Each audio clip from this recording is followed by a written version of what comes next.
It's 2010. Gaming is on the verge of entering its stage of transition into the next generation. Resident Evil 5 was just released a previous year, and if there's one word to describe it, you could only use the word disappointing. From a titan of the horror industry over the years, it turned slowly less into a biological horror game and more into an action movie. And this affected no one more than it did Shinji Mikami, the father of survival horror, or maybe you'd know him better for his work. The original Resident Evil and Resident Evil 4. Mikami felt that what could be considered a survival horror game had been diluted over time, and although he didn't want to work on another survival horror game, decided that the genre needed a course correction. A correction that would land in the form of what ended up being a strange footnote in the genre's history. A footnote known as The Evil Within. You ever had the urge to just jump? Who do you think you are? Now I'm going to count down, and when I'm finished, I'll ask you a series of questions. 10. Can't be real. Well, it's just a theory, but... 9. I'd say he wants us dead. 8. 7. 6. 5. 4. 3. 2. 1.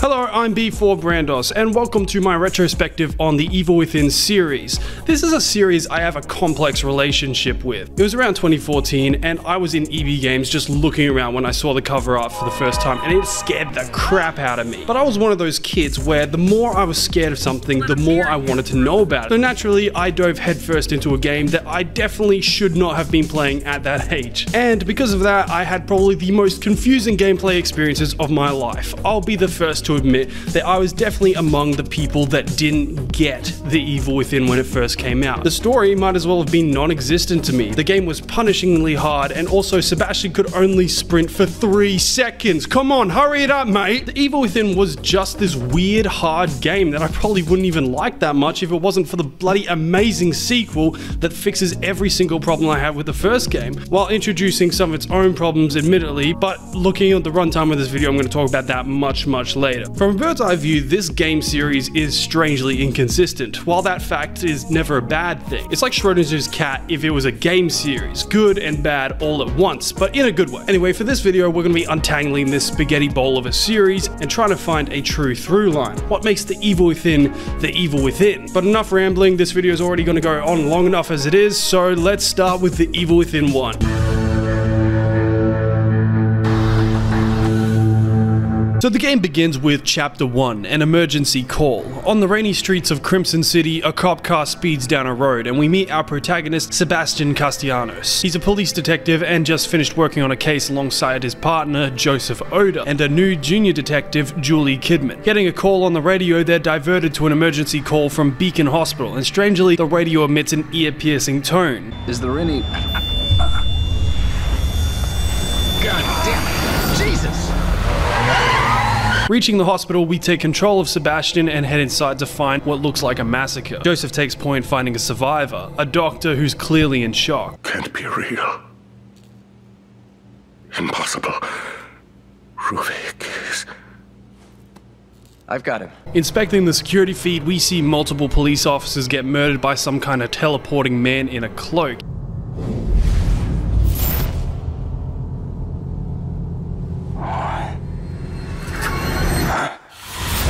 Waking up, we're strung up in what seems to be the basement of the hospital, and we have to evade an enemy named the Sadist. Stealing the keys to the exit, Sebastian trips an alarm. The Sadist shows up to chase us with a chainsaw. The Sadist eventually catches up to us and slices Sebastian's leg. Lacking options, we jump into the sewers and have to continue evading Leatherface's cousin. This is the area that stealth is introduced into the game, and is pretty much what you would expect from a 2014 game that's not a stealth game but has stealth mechanics. You can throw bottles to distract enemies, you can hide in lockers, all that jazz, but the really funny thing about the combat in this game is even if you hide from the enemy, they're still going to be in the area. So most of the time, if you use these mechanics, you're just delaying yourself rather than running past them or just going the guns blazing route. But since we don't have any guns yet, that's not an option, and after one final sprint or an aggressive limp, you choose,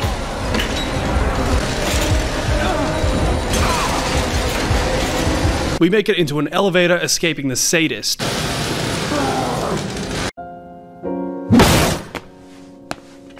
After this, we get a kind of weird TV show-like intro to the game, which I used to think was stupid, but I've definitely come around to it over time since I really do think it suits the game. Exiting the elevator, Sebastian's leg has magically healed, and along with that, the building starts shaking.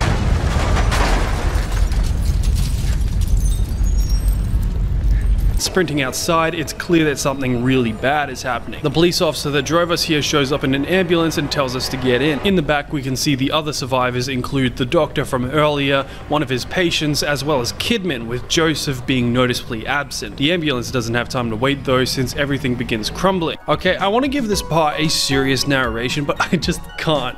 And that's for one big reason. Shinji Mikami wanted to create some kind of return to form game that moved away from the action movie games that Resident Evil had been creating in the last couple of years, but in his return to form game, 20 minutes in, you have this sequence where your ambulance full of main characters is just escaping the city that's collapsing in on itself. This whole scene rivals the most ridiculous scenes from Resident Evil 6. It's almost like a comedy sketch where worse and worse things just keep happening to the main characters in this sequence in ascending order.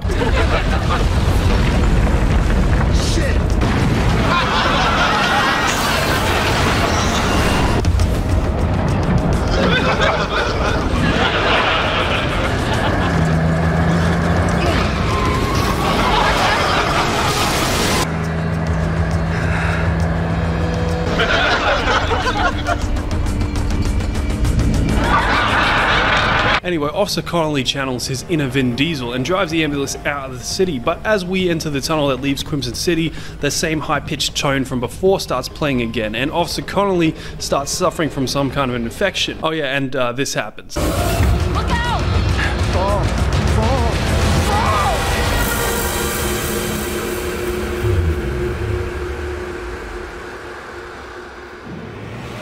Alright, you know what? Just for Evil Within 1, I'm introducing the Resident Evil moment counter, and I'm adding 1 point to it every time something that would be at home in a Michael Bay movie happens in my psychological survival horror game. Anyway, moving on to Chapter 2, Remnants, Sebastian wakes up in a hospital and is greeted by a particularly cold nurse named Tatiana. Is everyone else all right?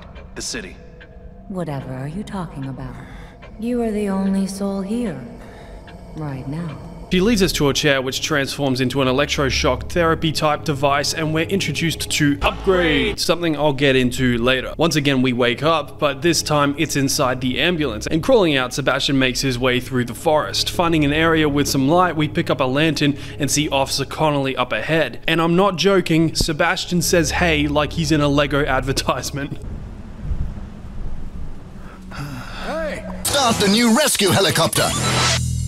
Hey! Build the helicopter! Approaching the tent, we find Connolly eating someone, and taking his gun, we're put into our first combat scenario. Here, Connolly has turned into an enemy called the Haunted, and this enemy is a type that is the most common in the game. And usually common enemies in games aren't big deals, but in the Evil Within, you gotta take each one of these guys seriously, because they can mess up your day. Sebastian is pretty tanky to control, and to add one more thing onto the player's plate, the revolver is slow, inaccurate, and doles out very, very low damage. This is really the fight that teaches the player that bullets are not always going to be the answer, because most of the time you're not going to want to use them since they're worth their weight in gold if each bullet weighed 10 kilos. Continuing on, we see the doctor's patient from earlier whose name's Leslie. Following him, Sebastian makes it to a sort of lakeside village, and the inhabitants of the place all seem pretty normal until they look into the light of Beacon Mental Hospital, which has seemingly magically relocated to this area instead of being in the middle of the city. As the light passes over the village, the residents suddenly transform, and we're given our first real stealth sequence. And this part lets me talk more broadly about the gameplay of the Evil Within, because by this point, most players are going to be down to their last bullet, so they'll be forced to think more creatively. When I first played this game, I thought I was pretty much helpless when I was out of bullets, since all I had was an incredibly slow to execute stealth kill and Sebastian's noodle arm punch.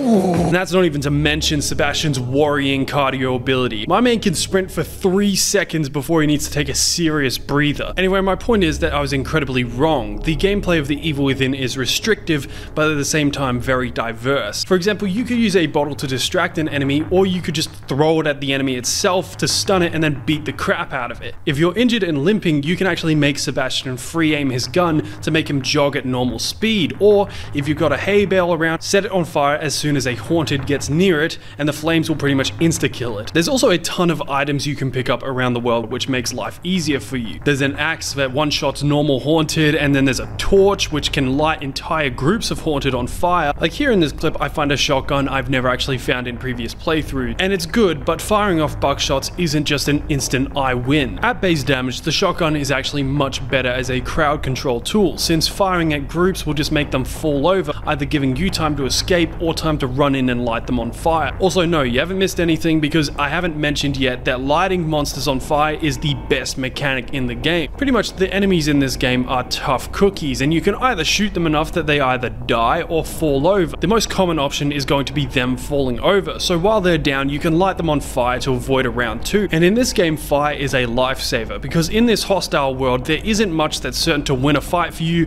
more than lighting an enemy on fire will. The final aspect of combat I'd like to talk about for now is another weapon you can find in the area, which is the most versatile and useful of the Evil Within's weapons, and that is the Agony Crossbow. The Agony Crossbow is the only weapon that you can get on-demand ammo for. Defusing bombs, tripwires, picking up scrap metal, it all allows Sebastian to craft specialized crossbow bolts. Bolt types are explosive, freeze, electrocute, flashbang, and normal bolts. Each of these bolts are useful for different situations, and you can even set them as traps for enemies to walk into. Personally, I really only use explosive bolts and normal bolts regularly during most of my playthroughs, since there aren't a ton of situations where delaying an enemy would be preferable to just killing one outright, except for a few sequences that we'll get onto later. Fighting through the horde of monsters, Sebastian is pursued out of the area, and the chapter ends with another point for our Resident Evil moment counter.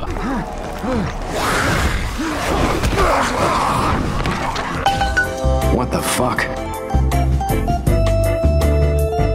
Chapter 3 starts as Sebastian enters your average gated community, and we meet up with the doctor from the ambulance that's named Jimenez. Jimenez is looking for Leslie, and the two figure out a plan to escape the area. So this chapter is where some problems start to pop up in the game for me. Pretty much, you know why you're in this village, and after you finish this village, you know where you've gone after this. So it's got a continuity. But in the future, you're going to have these levels in which you do exactly what you do in this level. You're just in a place, you do a thing, and it doesn't really progress the story. You don't learn any new information. So going forward, I'm going to be calling these things nothing chapters. But like I said, chapter 3 is fine. It's just the start of the actual, bad stuff that comes up later in the game. So escaping the village, we chase Leslie into chapter 4 and a nearby house. And heading into the basement, we're introduced to a new enemy type.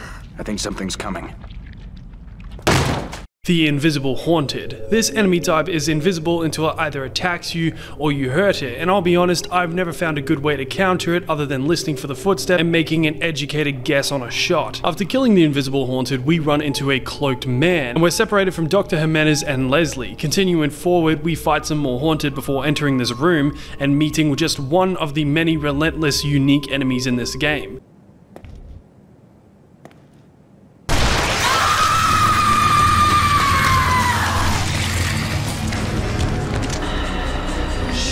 I'd better run. This enemy is called Laura, and to avoid spoilers, that's all I can tell you for now, except for the fact that she's absolutely terrifying. Chapter 4 ends when we enter this huge pit. The man in the robe appears again, and running away, the entire platform collapses, sending Sebastian plunging into the darkness below, which turns into a hallway.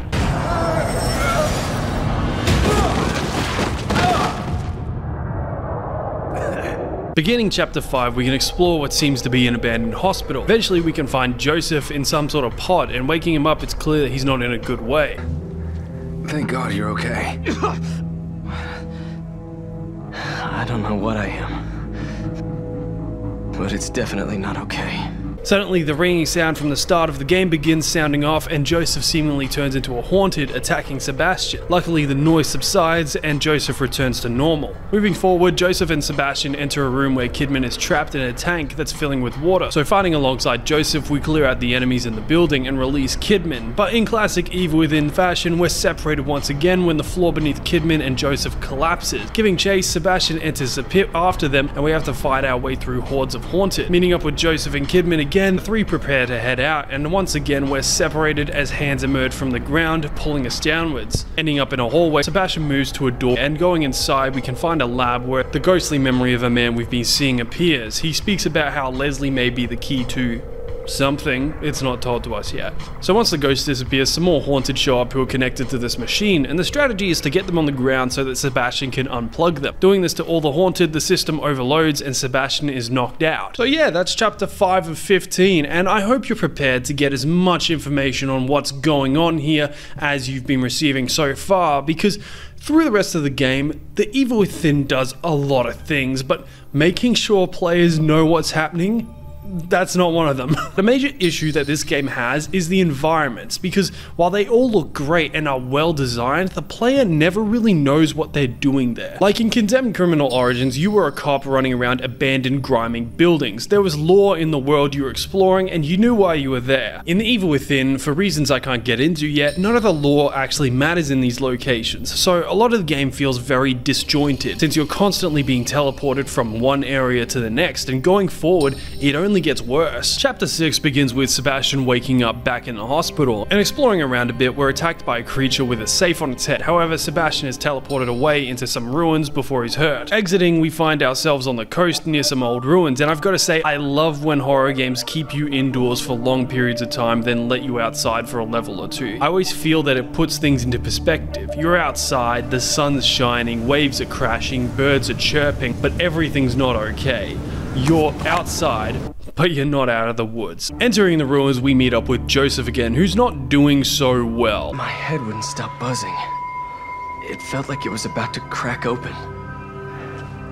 But now it's like I'm starting to get used to it. Together we fight through the ruins in order to get a bird's eye view via the tower. In this section we're given a sniper rifle, which is the last weapon the player will get for their initial run. And just to finish off my talk about the gameplay from before, I'll say that the sniper rifle really does complete the full set for me in this game. I think the Evil Within does a great job at giving you specific weapons that are appropriate for specific situations, while also not being useless in a pinch that it's not made for. The revolver is your go-to for executions on enemies. It's a pea shooter, sure, but it's a versatile one. You can shoot out enemies' kneecaps to get them on the ground, you can stagger them. Overall, it's a jack of all trades, master of none type weapon. The shotgun, like previously mentioned, is a fantastic crowd control tool, and I often found myself more trying to get an angle for firing off a buckshot rather than just going for straight damage on a single enemy. The crossbow is high damage, highly versatile, but pretty poor range and very slow firing rate and reload rate. Finally, rounding out the weapon wheel is the sniper rifle. I kind of think of this thing as just a future problem solver. Often you can run rings around normal haunted in a fight, so a lot of the time you'll be looking out for incoming bigger threats rather than your current challenge. The sniper is great because a far away dangerous enemy can be dealt with before they even have a chance to prove how dangerous they are. For all the problems the OG Evil Within game has, I think the most undeserving point of criticism it receives is its gameplay. Sebastian plays like a man who's 50 years older than Sebastian actually is, but the enemies move around at just about the same pace. You're encouraged to strategize mid-fight and change your combat style to suit the situation. For a lot of the game, the goal will just be to get the enemy on the ground so that you can fast track them for cremation, since the damage upgrades for the weapons are pretty out of budget for a first run player. I like this because it forces the player to take their tools, no matter how underpowered they are, and use the advantages that they do have to cobble together some kind of strategy. And at the end of the day, the gameplay does end up feeling great once you get in the flow. Anyway, that's my rant for gameplay over now, but we still haven't discussed the hub area, like the safe haven, but we'll get to that, don't worry. We've got time. Look at the runtime, we've got time. So reaching the top of the tower, Joseph starts losing it again. And the hell? It's just a matter of time. It's better this way. What the fuck? And the duo hunkers down in a nearby house. In a scene I really like, for the first time in the game, we get to hear these characters talk about something other than what's going on. And we learn that Sebastian hasn't been doing too well since something Joseph calls it the accident took place. Is this what it was like, Seb? After the accident? Well, I never put a gun to my head. No, of course not. Just quietly sank into a bottle. It never affected my work. But hey, you read the IA report. You know I didn't report you because I was worried about your work, Sebastian. What else is there? Whatever it was, it spurred Sebastian to fall into alcoholism to the point that Joseph reported him to internal affairs. It was only recently that Joseph and Sebastian had patched things up, which leads me to talk about Sebastian's backstory, because really in Evil Within 1, Sebastian's backstory really skirts the edge of what's going on here, but it's never really the main focal point. It's clear that the person Sebastian is at this point is a result of what he's been through, but that doesn't change how the story plays out in the main game. Through the game, every time we find a safe haven, we can find a police journal that Sebastian wrote, and in it we learn that Sebastian was a very effective police officer about 8 years before the game started. His love for Crimson City and the job let him become a detective quicker than anyone else ever had, and he was assigned a partner named Myra. Over time, Sebastian and Myra fell in love and eventually got married, having a child named Lily. But everything wouldn't be perfect forever, as one night a mysterious fire started at the Castellanos' home while both parents were out. Both Lily and her babysitter were killed in the fire, leaving Sebastian and Myra devastated. Each with their own way of coping, Sebastian became an alcoholic while Myra threw herself into her work, convinced that Lily wasn't dead but instead kidnapped. One day Myra disappeared, leaving Sebastian distraught. As the weeks rolled by, eventually Sebastian received a package from Myra detailing everything she had on Lily's disappearance. Taking the evidence to the police, they didn't believe him, and along with that, didn't allow him to work on the missing persons case for Myra. At this point, Sebastian began taking matters into his own hands. Conducting a personal investigation, Sebastian didn't just bend the rulebook, he broke it, with reports coming out accusing him of threats and violent interrogations. Although being smart, Sebastian kept his tracks covered, leaving him on thin ice with the police department by the time the game takes place. And that's pretty much where we are now. It's important that I tell you this now because from the Evil Within 1 going forward in this series, the entire story only becomes more and more focused on Sebastian and his family. Anyway, back in the present, Joseph and Sebastian move forward, and after getting in a fight with the average pitbull named Fluffy, we make it to an old church. Once inside, chapter 7 begins and Joseph starts having another episode. Sebastian, you ever had the urge to just jump? When you're on a high place, or the subway rolls by. Imagine if you had that urge for a minute straight, then 2 minutes. As Sebastian goes to help him, the man in the robe appears and everything starts floating. Sebastian then plummets into an underground area. Making our way through some tunnels, we meet a new enemy named the Alter Ego. This monster seems to almost be a merging of two beings in one, with one being human and the other being more vicious. These guys are pretty easy to kill. Their monster head is the weak spot, so a well-placed shot can stagger the Alter Ego or just outright kill it. After exploring more, we eventually reach a cage where Leslie is trapped. Freeing him, he runs off and triggers a tripwire, trapping us inside the room. A creaking comes from close by, and turning around we meet the Keeper. Leslie!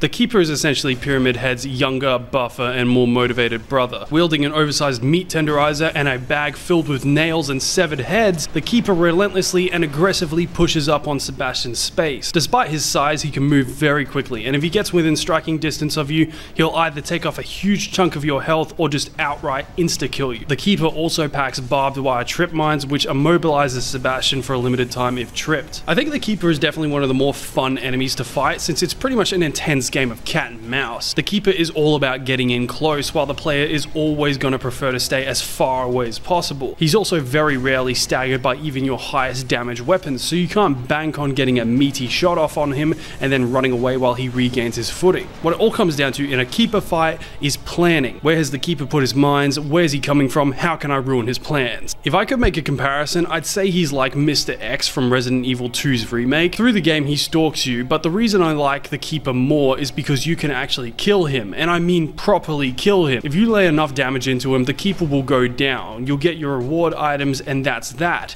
Unless there's another safe in the room. Yeah, the Keeper isn't the sort of guy to let a little thing like dying get in the way of his plans, and if he dies, he can just materialize using another nearby safe. And that's why I like this sequence so much. Pretty much the entire area is filled with poison gas, and our goal is to find valves and turn off the gas flow, allowing us to run further into the underground. and we have to do all this while constantly being harassed by the Keeper. I love how the game keeps the pressure up by introducing the idea that the Keeper can't die here. When we lock this vault, the guy straight up snaps his own neck so that he can respawn inside the room with us. It's a race against time. The poison is filling the room, the Keeper will constantly keep coming back, and we only have so many bullets. I know I've talked a lot about versatility in the Evil Within's gameplay, but it's kind of a restrictive versatility. In a lot of games today, they try to give players as much freedom as possible in how they want to do things, but I do like that with the Evil Within, during these sequences, you have to play the game the way the game wants you to play, or you'll be seeing the death screen more than a Dark Souls game. But the good thing about this is that it never feels like you're being forced to play this way, but instead the game is designed to be more favorable to players that play it that way. So when you complete the world's most stressful sequence like this, it doesn't feel like you were forced to play the way you did, but instead you outwitted the game that's clearly skewed against you. Continuing our sprint, we eventually find a trap area and use it to crush the Keeper, allowing Sebastian to escape the area.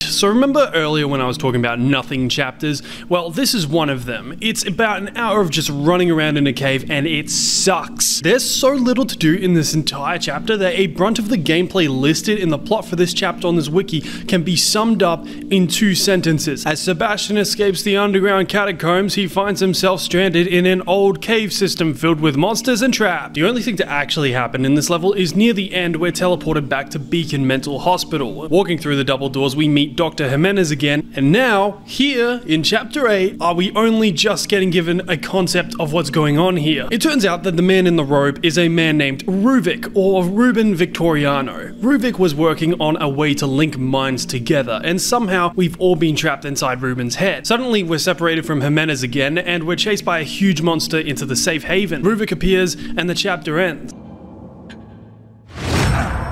In the next chapter, we wake up in the safe haven, and moving out of the lobby, we can see a family portrait, and holding the inspect button zooms us into the young boy's face, revealing Ruvik. Suddenly, we're transported back to the woods, and walking down a path, Sebastian arrives at a mansion. Heading inside, we see Dr. Jimenez and Leslie walk through a giant door that closes. From there, our goal is to find 3 activation switches to open the thing, and through the level, we learn quite a bit about Ruvik, which I'll talk about in order at the end of the chapter. So finding the switches, they each happen to be old experiments that Ruvik was performing on live people, and to activate the switch we have to complete the experiment that he was performing. After completing the first experiment, the whole level just kind of turns into Slender the 8 pages after you pick up the first page, and Ruvik will start stalking you at random times. Look, I like this game, but I've got my limits on bullshit, and Ruvik is bullshit. Pretty much you'll know that Ruvik is coming when the color scheme of the world turns cold and the music changes. From there, Ruvik will come at you from the source of these ripples you can see coming down the halls, but here's the kicker. You can't fight Ruvik, you can't hide from Ruvik, and you can't let Ruvik touch you even once, or it's an instant kill. It's the world's most dangerous game of chasing, and when you're playing a level where you have 3 checkpoints between possibly multiple encounters with Ruvik, and between those checkpoints you have a ton of stuff to find and enemies to kill, it can be annoying when Ruvik just shows up and insta-gibs you. Also, the worst part is that the game doesn't teach you how to avoid Ruvik. Anyone would think that in a game where using hiding spots isn't super common, that the first enemy you run into that you can't fight would be evadable by hiding, but nope, Ruvik knows where you are all the time, and the only strategy is to run away. Don't get delayed, don't get cornered, and just run down the clock until the dude that desperately wants to kill you decides he doesn't want to kill you for another couple minutes. Anyway, completing the final experiment, we get the vault door open and continue further into the house. We end up running into a child version of Ruvik, who transforms into this giant blood monster, and we get a chase sequence that I'm glad I didn't fail, because I would not want to play this shit again. As I said before, Evil Within is excellent and infuriating for how intense some of these moments are. Like, this is a game that will give you sweaty palms at some points because it's so stressful and because they go on for a while. A lot of the time, if you die in these sequences, you've got a lot of work to do to get back to where you were, which is a good and a bad thing. I think if you really integrate with the gameplay and just scrape through like the devs want you to, then it feels satisfying. But then dying a million times in these parts can totally put a person off a game. Eventually, we end up in a field of sunflowers, and and entering a bar, we can see a young Ruben playing with his sister who's named Laura. A flashback cutscene then plays, and we can see farmers gathering outside the barn complaining that the Victoriano family were taking their land. Setting fire to the barn, Laura rescued Ruben by pushing him out the window. Laura then burns to death, and back in the present, the blood monster appears again, starting a boss fight. There's really nothing to say about this boss fight because it's your stock standard big monster slowly walks towards you while you use all your shit to fight him and just don't let him touch you affair. And honestly, like I said, there's nothing to it. It's boring. It's a nothing boss fight. Oh, what, you want a strategy for completing this boss fight? Shoot him. There you go. Defeating him, we're taken back to the mansion, and we can hear Ruben's father tell his mother that both Laura and Ruben were killed in the fire. Beatrice, we have been through this. Sometimes I hear his voice. The basement. He sounds so close. The chapter ends as we use a bookshelf to enter a secret passage. Okay, so now I'll explain Ruben's backstory. Ruben was once a happy, healthy child, and he had a sister named Laura, which he loved a lot, like maybe a bit too much, but I'll talk about that later. One day while playing in the family barn, the local farmers decided to make a statement against the Victoriano family, who was rapidly buying up all the land in the area and burned it down. What they didn't know was that Ruben and Laura were inside. As the blaze took hold, Laura boosted Ruben up through a window to escape, however at the cost of her own life. After the accident, Ruben had sustained serious burns, and because of this, for some reason his father decided to keep him hidden away in the basement. While down there, Ruvik only had himself as company and began researching the brain. At some point, Ruvik had seen a hallucination of Laura and had an idea. Laura was still alive in his memories, so if he could access his own mind, could he somehow find a way to bring her back? Ruben became obsessed with the idea and eventually emerged from the basement, killing his parents and framing it as a car accident. He then inherited the fortune and began working tirelessly to create the technology that he would need to see his goals through. A person who aided him during this time was Dr. Jimenez. The doctor was interested in Ruben's work and supplied patients as test subjects from Beacon Mental Hospital in exchange for the Victoriano family's financial support at the hospital. However, this arrangement was not going to last. After killing his parents, Ruben discontinued funding for Beacon, and in return, Jimenez cut off Ruvik's supply of test subjects. To get around this, Ruvik began kidnapping people in the surrounding area to experiment on them, and once he was done,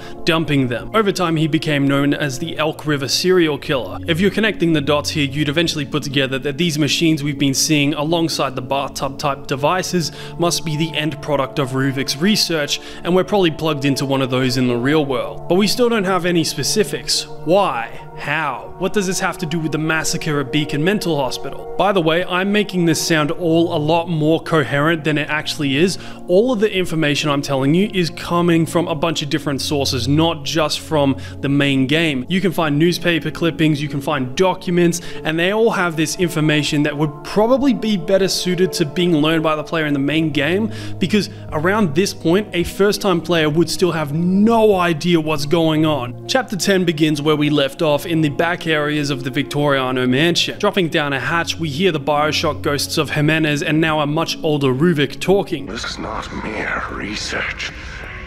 The things the papers say were done to those people, those traps. These vermin, these microbes, they're mine to do with as I please.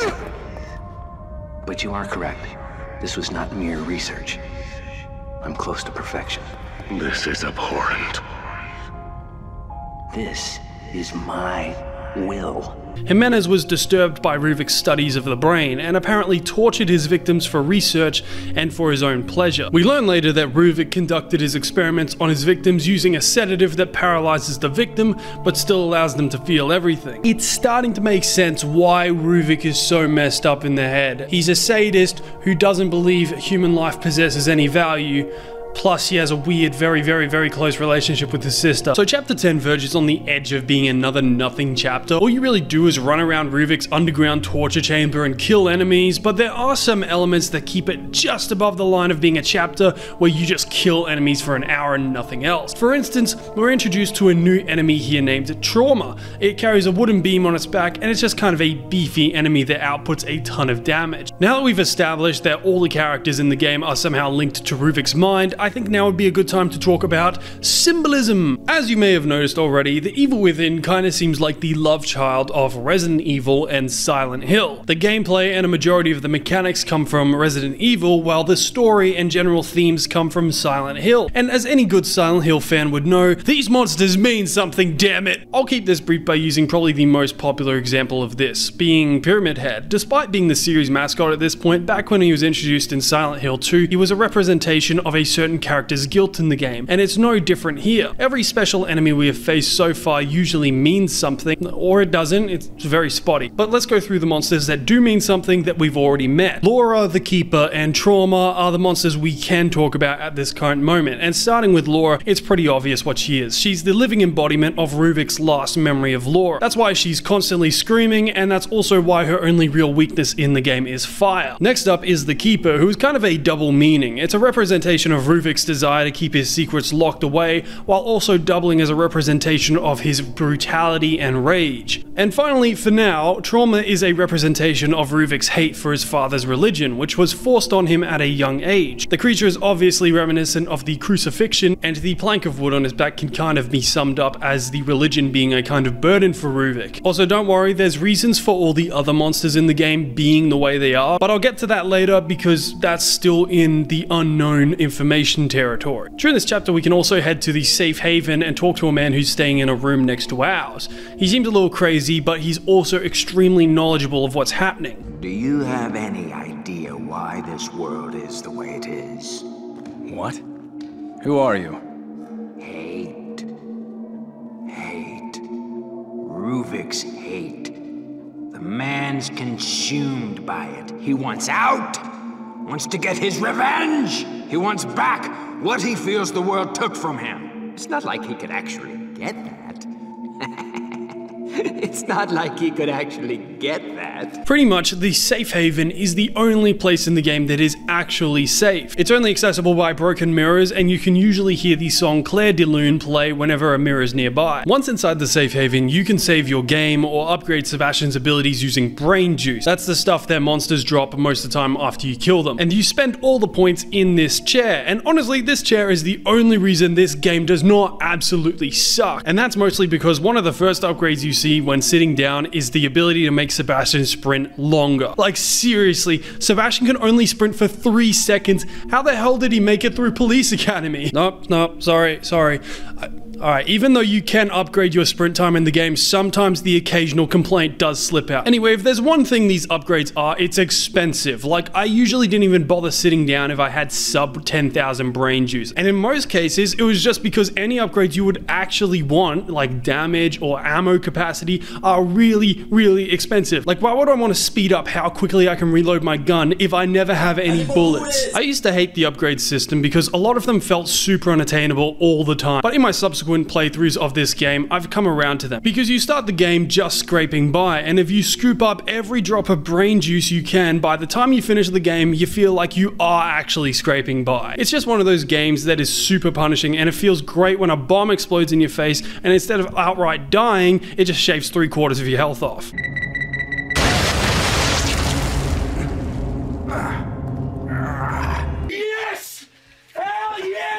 In the Haven, you can also use keys you find through these levels and unlock these safety deposit boxes, and they just kind of give you all sorts of items. It's a fine system, just kind of a reward for people who explore levels, but really, there wasn't many times when I was like, damn, I really need to find a key in this level. I want to run all around it just to find that angel statue and maybe get something that's not completely shit. And the only other thing to do in the safe haven is to check out the newspaper stand, which gives out little pieces of lore about the world, and there's also missing persons posters that you can pick up. Although, I don't really understand the purpose of them, because in a lot of cases, a bunch of these missing person posters aren't even real or accurate to the game lore. For example, this poster of Joseph says that he disappeared as he was looking for someone in the city, but that didn't happen because we've only just gone missing. And then you have a missing person poster for this investigative journalist that was on Ruvik's tail that went missing. In the lore, that actually did happen, so I don't really know how to feel about these posters, because are they gonna give lore, or are they just here to confuse the players more? Because game, you're doing that already. Anyway, let's get back back to chapter 10. So after about 20 minutes of fucking around in Ruvik's dungeon, we enter an area where Laura shows up again. Breaking through a chain fence, she starts chasing us, and we run through a series of chambers where we have to open doors while trapped inside a room with Laura. The only thing that really saves this sequence is that Laura's big weakness is fire. In fact, something interesting about the world we're trapped in is that it's Ruvik's trauma with fire that allows us to dispatch a majority of the monsters with ease, including Laura. Now, I didn't know this, but you can actually kill Laura for good in this part if you burn all the bodies that she could possibly emerge from, and burn her enough. But in my playthrough, since I didn't do that, instead I had to make a mad dash to the elevator, and in a cutscene, Sebastian is only saved by the fact that old elevators didn't have safety features.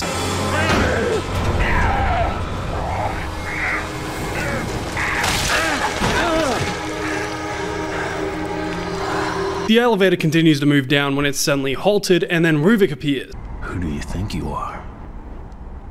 I know who you are. Seb. Pretty much, he gives Seb a big Discord moderator speech about how he's in charge and how Sebastian is nothing, and after Ruvik leaves, the elevator starts up again. Reaching its destination, we find ourselves in the lobby of the Victoriano mansion again. Walking down the hallway, we hear the sounds of typing, and entering the room, we find Dr. Jimenez and Leslie hooked up to some kind of machine. Doc, what the hell do you think you're doing? Trying to save us. Really? Because it looks like you're making another monster to me. I don't have time for this, Detective. Neither do I. Jimenez explains that only Ruvik can control this world. However, Leslie's neurological structure is identical to Ruvik's due to them both experiencing similar trauma, meaning that Jimenez could use Leslie to shut down this whole shared simulation. Activating some sort of machine, Leslie starts screaming. My theory is that this machine is somehow exposing Leslie to his traumatic memories, which is why his brain waves line up with Ruvik's on the screen. But as the machine continues its work, the world begins to phase back into view, the real world. Suddenly the machine shuts down and the dream is resumed. It should have. Why didn't it?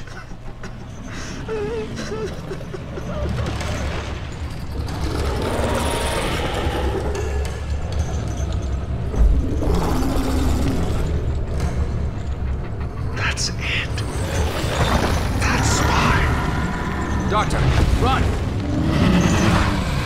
He wants the same thing as us.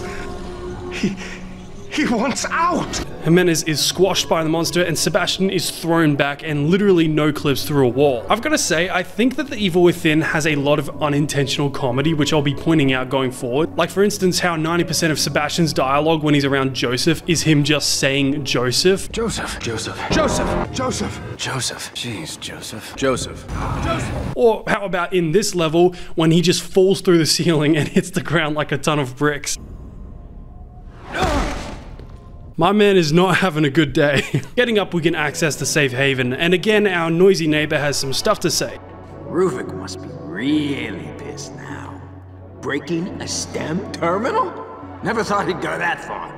Wait, STEM? Overall, he tells us that the machine we're trapped in is called STEM, and that the more terminals we destroy, the weaker Ruvik gets. He then tells us that we need to get back to Beacon Hospital to find Ruvik, and exiting the safe haven, we can find that we've stumbled into a parking garage, and that the monster that killed Jimenez has followed us here. Exiting out of the ventilation system, we've unwittingly entered a fight with the Amalgam Alpha, and this fight is mostly just about staying as far away from the thing as possible. It's really fast, and you can't really hide from it, since even in these little rooms it can still grab you. Even if you hide under cars, it will crush them and just kill you. I found a good strategy for fighting this thing was to just animation lock it. Pretty much just hide under a car, and the second it starts crushing the car, jump out and just start unloading into it. And unloading is the right word, because although it takes Sebastian down to his last bullet, we managed to put the thing down. After this, we move to an elevator and bring the chapter to a close as the doors slide shut. Starting chapter 11, the elevator comes to a halt, and opening the doors we can see that the problem is that there's probably no more building left to ascend. The elevator begins plummeting, and hitting the bottom of the flooded shaft, we escape and re-enter the crumbling Crimson City. Looks like the asylum's the only building left untouched. How can that be? Don't you know this? So your research partner is a psychopath. And we're all inside his head. How can that be? And we're all inside his head. How can that be?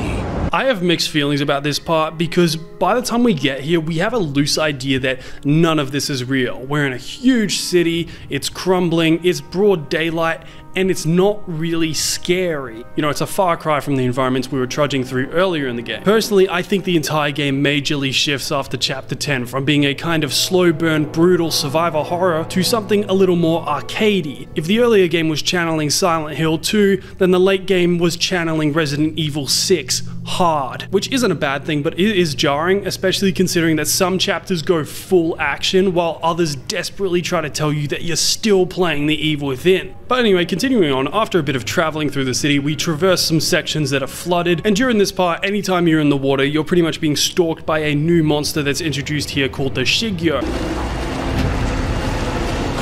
I'm good. I'm good. And a major strategy for avoiding it is to distract it before jumping in the water. This can be done by throwing bottles or more effectively shooting the hanging dead bodies so they drop into the water. Overall, this part is fine. I feel like I've played this about 1,000,000 times before in other games, so it's kind of but something interesting to notice is that that giant fish that chases you has braces. I'm good. I'm good. Eventually, after enough competitive swimming, we see Kidman, who's being chased by a bunch of Haunted, and making it inside the building she's trapped in, we enter a room that's the best example of the Evil Within not giving a shit about your feelings.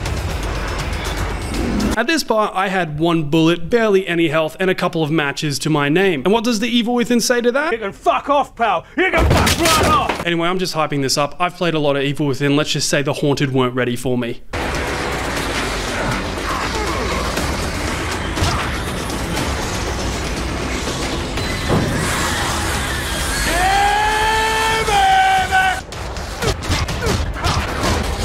Finishing off the enemies, Kidman comes inside, and suddenly Sebastian is overcome, and as Sebastian rushes Kidman, she fires off a shot with the entire screen going black. Waking up, Sebastian assumes that Kidman shot him, and instead of saying, "No, I didn't shoot you," she just kind of says something ambiguous and then leaves, so great job, Kidman.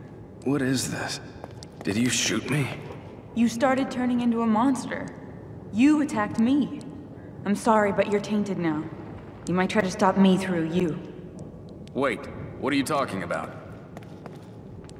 Great job, Kidman. I think this is a good point to talk about the story behind some of the enemies in the game, because earlier I said that some of them are symbolic and some of them aren't. And what I mean when I talk about the ones that aren't is that they are actually real people, or they used to be people. So in the game, we can find a ton of documents, and I mean a ton. Too much, in fact. These things are the reason that the game is so hard to understand for first-time players, because all the answers are in these little documents that are hidden everywhere. But through the documents, we can learn a lot about STEM, and the overall gist is that a lot of the enemies in the game are the psychological profiles of people previously connected to STEM, and even people killed in STEM. The most common enemy are the Haunted, and they've gone through the full transformation that Joseph and Sebastian have been teetering on. The reason this happens is because STEM is not a perfected system. Overall, the system requires a core. This core needs to be an individual, since STEM is literally just linking minds together. It's like the Matrix, but you're stuck in someone's brain. But upon entering STEM, everyone's minds are linked together, and because of this, an individual will begin to lose their identity. And in this specific version of STEM, when there's a blank slate of a person, Ruvik is more than happy to fill the void. Ruvik corrupts the person and brings out the absolute worst in them. Ruvik brings out the evil within, if you will. So the Haunted are just people who have lost who they are and only know hate. The alter egos are patients plugged into STEM that have dissociative personality disorder. Both personalities are merged together in one beast. The Shigyo were individuals who drowned while in STEM, and the particular one that chases us was a woman who, according to the art book, was very self-conscious about her crooked teeth, hence the massive set of braces on the thing. The sadist we met earlier in the game was just a real-life serial killer that was just thrown into STEM. And the world's friendliest pit bull that I mentioned earlier is actually just a really weird piece of lore. Apparently it was a wolf that was kept captive by a cult in the real world of the Evil Within and fed only human flesh. This diet led to the wolf growing to a huge size, and somehow this wolf was pulled into STEM with just a touch of Ruvik applied to it. That last bit of lore kind of annoys me because Dr. Jimenez says that everyone that's linked into STEM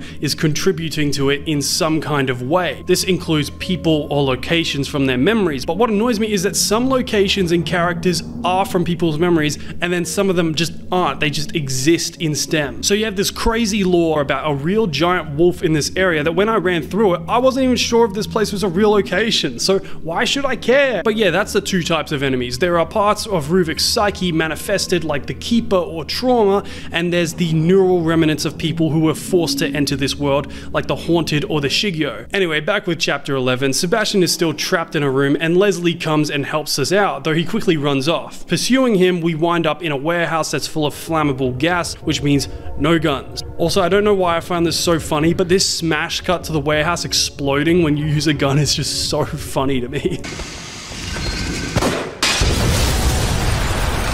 Exiting the warehouse, we meet up with Joseph, who's trying to get a bus working. Thank God you're all right. How did you get here? It wasn't easy. At least I haven't had any more episodes. I wish I could say the same. Suddenly, Kidman runs into the bus and hits the gas, catapulting us into chapter 12, named The Ride.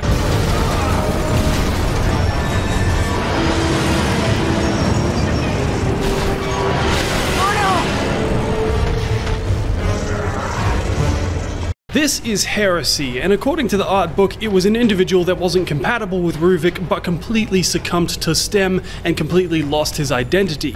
Going rabid, Heresy went on a rampage, consuming all the consciousness he could find until he eventually transformed into this. Oh yeah, and the art book says that that pipe in his mouth feeds him his own shit to sustain him, so that's nice. Nice bit of lore. I love lore. Anyway, this chapter is extremely short, but it reeks of Resident Evil. Through the level, Heresy will chase the bus, and when he eventually catches up, we pretty much have to unload all our ammo into it until it backs off. Heresy also has about 2 attacks. He can slam his leg onto the ground in different parts of the bus, or he can lay these gross worm things that literally serve to just drop ammo. After doing this a couple times, we eventually lose Heresy, and being blocked by wreckage on the road, Kidman is forced to stop the bus. From this point, we have to defend the bus from Haunted, which will literally stare at you for like 5 seconds before even trying to get a shot off. Also, I know it sounds like I don't like this section, but that's wrong. I love this section.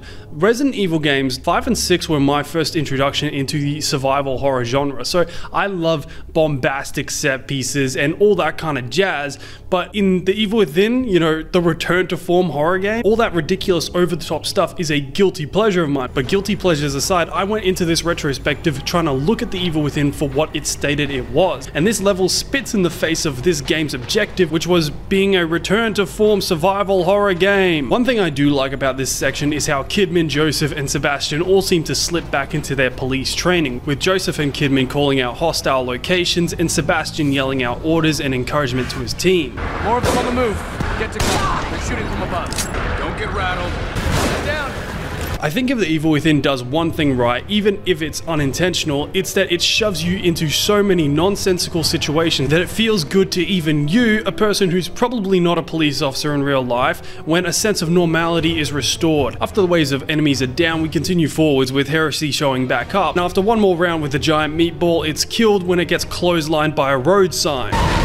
Look at Randy Orton slithering. Watch out, watch out, watch out, watch out!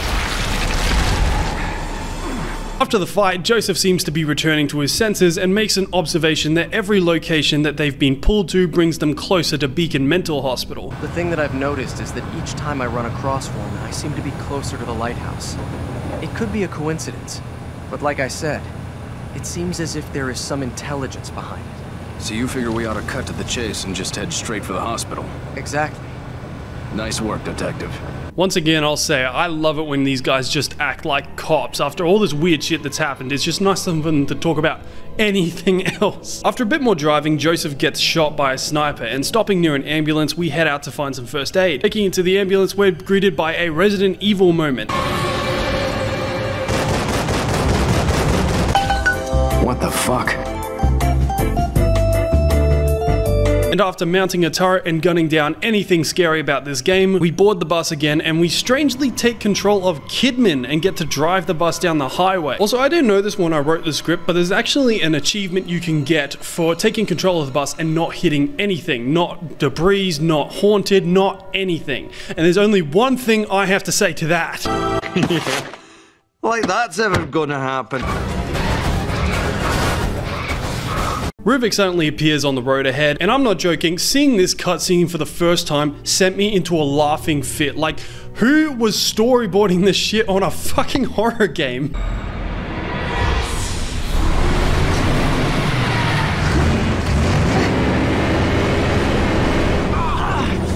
Congratulations, Evil Within. You've created a story moment that's more ridiculous than anything Resident Evil could ever do. So I'm officially converting the Resident Evil moment counter to the Evil Within moment counter. Good job. Anyway, after this, the bus crashes into chapter 13, which is another nothing chapter. And why is that? Well, the entire chapter is just you running around a hotel trying to find a way out. Nothing else. It starts with Joseph and Sebastian waking up and they decide they need to find Kidman. So our objective is set for us. Get to the ground level. And this level it doesn't need to exist. Majority of this just has you running around samey hallways, killing enemies, and then you have to fight the Keeper again. There's so little to talk about in regards to this level that we're fast forwarding to the end. Fuck this thing. So Sebastian and Joseph make it outside where Kidman has found Leslie, and as she points a gun at him, Sebastian intervenes. I'm sorry. Stop. You don't understand. You don't know what you'll become. I do. I've seen it. Something I like about this cutscene is that you can once again see Sebastian and Joseph working as a team and using their tactic. Sebastian keeps Kidman distracted while Joseph gets the drop on her. Leslie is the only one he can...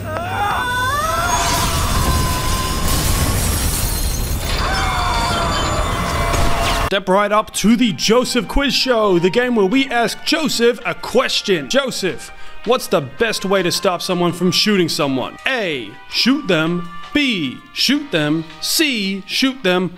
Or D, jump in the way of the bullet. What do you say, Joseph?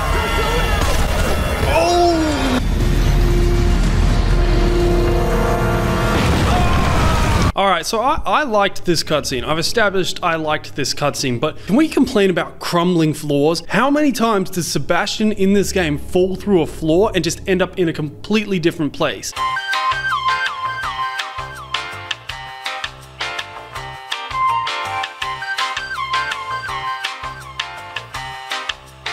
It's a massive problem with the game because no matter how much progress you make, you could get anywhere and then Sebastian will just fall through the floor and it'll be somewhere completely different. It takes away all sense of progress. And you could say that Beacon Hospital, getting closer, is progress, but it doesn't feel like it. It doesn't feel like I'm doing anything. I'm just walking around surviving.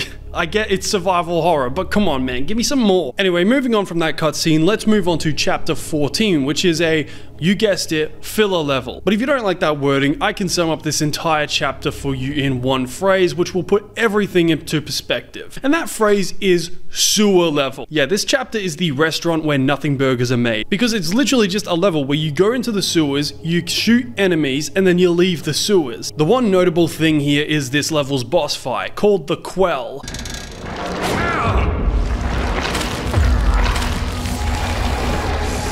A squid chameleon type monster that represents Ruvik's desire to not be seen. The Quell is kind of like a xenomorph from Alien Isolation, where it prefers to hide than fight, and when you damage it enough, it'll either go hide in a nearby sewer pipe or go invisible. In good survival horror game fashion, it can also have these little babies that come after you, but these things really are just here to give Sebastian ammo for when he kills them. Anyway, we kill the afterthought of a boss and exit the sewers, being transported into another hallway. Inside, we find a STEM machine and some Bioshock ghosts appear to tell one final piece of the puzzle. Well, kind of. One final piece before we understand that there's a bigger puzzle. Pretty much Ruvik had put limitations in place to make STEM only compatible with him. As you know, he was the person he was making this thing for. Dr. Jimenez wasn't happy with this and betrays Ruvik, bringing some men in suits to take him away. The chapter ends with another STEM room fight and the explosion knocks Sebastian out, with us waking up in chapter 15, an evil within. Beacon, just like Joseph said. Gosh, I love it when they have the title in the name. I mean, it's not close. So we finally made it to Beacon. Following Leslie inside, we can hear more flashbacks in which we find out that Ruvik was dissected alive. Afterwards, his brain was taken and used as a core for STEM. Ruben should have been gone from here, but he wasn't. He found that he was aware and in control of STEM, and then he relentlessly began killing anyone who was plugged into the machine. But those he couldn't kill or didn't want to were just bent to his will and transformed into haunted or other creatures. Ruben became known by a code name, his first and last names mixed together to identify the ghost in the machine. Ruvik. Another person we can find in the hospital is the manic man we've been able to talk to before in the safe haven. With one last bit of knowledge, he lays down and just dies? Poor guy. Rest in peace. With the history lesson over, we eventually catch up to Leslie, who gives us an uncharacteristic smile before walking off. Ruvik then throws his greatest challenge at us, where Sebastian fights against waves and waves of haunted. The world transforms into STEM as it truly is. The sky is gone, replaced only by Ruvik's all-seeing eyes, which adorn every corner of the world. The sadist also shows up again with a rocket launcher, which he throws away after like 5 seconds, but I'm not complaining. And beating the waves, the world returns to normal, allowing us to head up to the hospital's lighthouse and enter the main chamber. If I make it out alive, I'm never riding in an elevator again. Suddenly, Leslie runs into the room screaming, and Kidman follows closely behind him. Kidman then does that annoying thing in media where she says, "You don't know why I need to kill him," without actually explaining why she needs to kill him. If you know who this kid is, if you know anything, you know why he can't be allowed to live. Suddenly, the world shifts and Ruvik appears, apparently killing Leslie. Leslie! The world then shifts back and everything begins to turn sideways.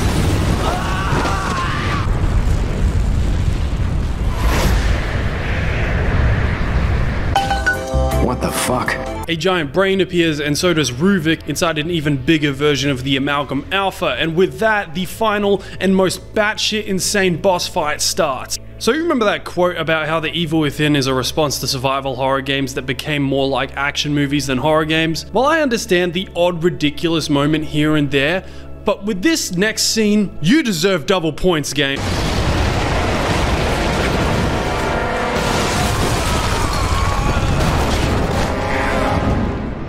I may not have a brain, gentlemen, but I have an idea.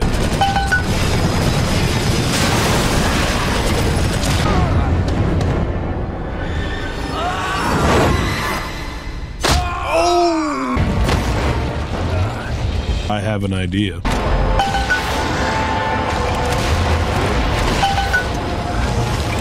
I think this final scene is kind of what changes the evil within. If you had any idea what this series was about from this game summary, then you should just clear that idea out of your head, because you're wrong. If I've learned anything about Japanese survival horror games, it's that big ridiculous plots and big ridiculous characters go hand in hand. Since the roots of J survival horror, shit has always been a little goofy. So going forward, we're going to be leaving the evil within counter here, because I think from this point on, this series kind of shifts from where it wanted to be to what it is at heart, and it doesn't really deserve scrutiny for that. It's just what it is. Anyway, we kill Ruvik and wake up in a STEM tub. Getting out, Sebastian makes his way over to the brain in the center of the room, and removing it from its case, destroys it.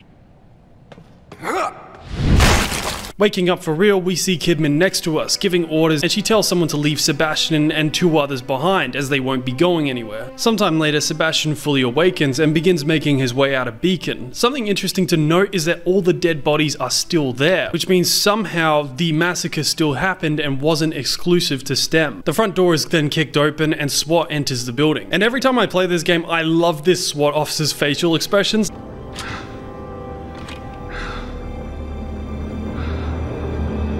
Buddy, you've got no idea. Heading outside, Sebastian thinks he sees Leslie walking away, but as the high-pitched tone sounds one more time, he's vanished. Dumbfounded, Sebastian leaves Beacon, being just as confused as everyone else playing this game. Now, usually this is where I would talk about what actually happened in the game and explain everything, but well, we actually haven't covered the DLC that does any of the explaining yet, so let's talk about post-game unlockables. Like all good J survival horror games, The Evil Within was made with multiple replays in mind, which in my opinion is kinda I just don't know if this game is enjoyable enough to play over and over again, but either way, there's actually multiple weapons you can get. If you find all the map tiles throughout the game and fill out the old map of Crimson City in the safe haven, you can get a burst fire pistol and a high-powered sniper rifle. The burst fire pistol literally just feels like you're wasting bullets, while the sniper rifle just feels like the other sniper rifles. You shoot enemies in the head and they die. For the other unlockables, for completing the game normally, you can get a machine gun, which also makes me want to cry because of how much ammo it spits out per second, and also a rocket launcher, which will always feel like an overkill option no matter how big the threat is. That's right. Just keep doing what you're doing. For completing the game on Nightmare or Akumu mode, where you die if you get hit a single bloody time, you get to return the favor by unlocking the brass knuckles.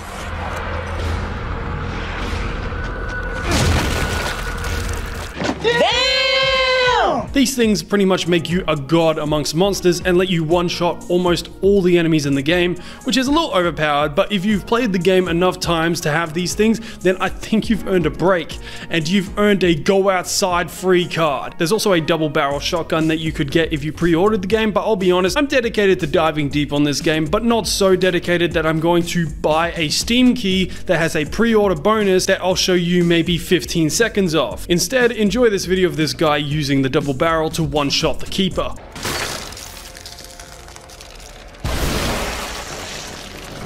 If I put on the blinders and forget the rest of the series, I would say The Evil Within 1 takes the player on a roller coaster that is enjoyable, if not extremely disjointed. The game is confusing, difficult, and sometimes just downright unfair, but on the flip side, it's very cinematic. For how confusing the story is, the characters are very well written. The directing and acting of the cutscenes really comes together to keep you reinvigorated, so you're not following the story, but you'd like to see where it goes, if that makes sense. So for a final rating, The Evil Within 1 gets a solid 7 Josephs out of 10. Joseph.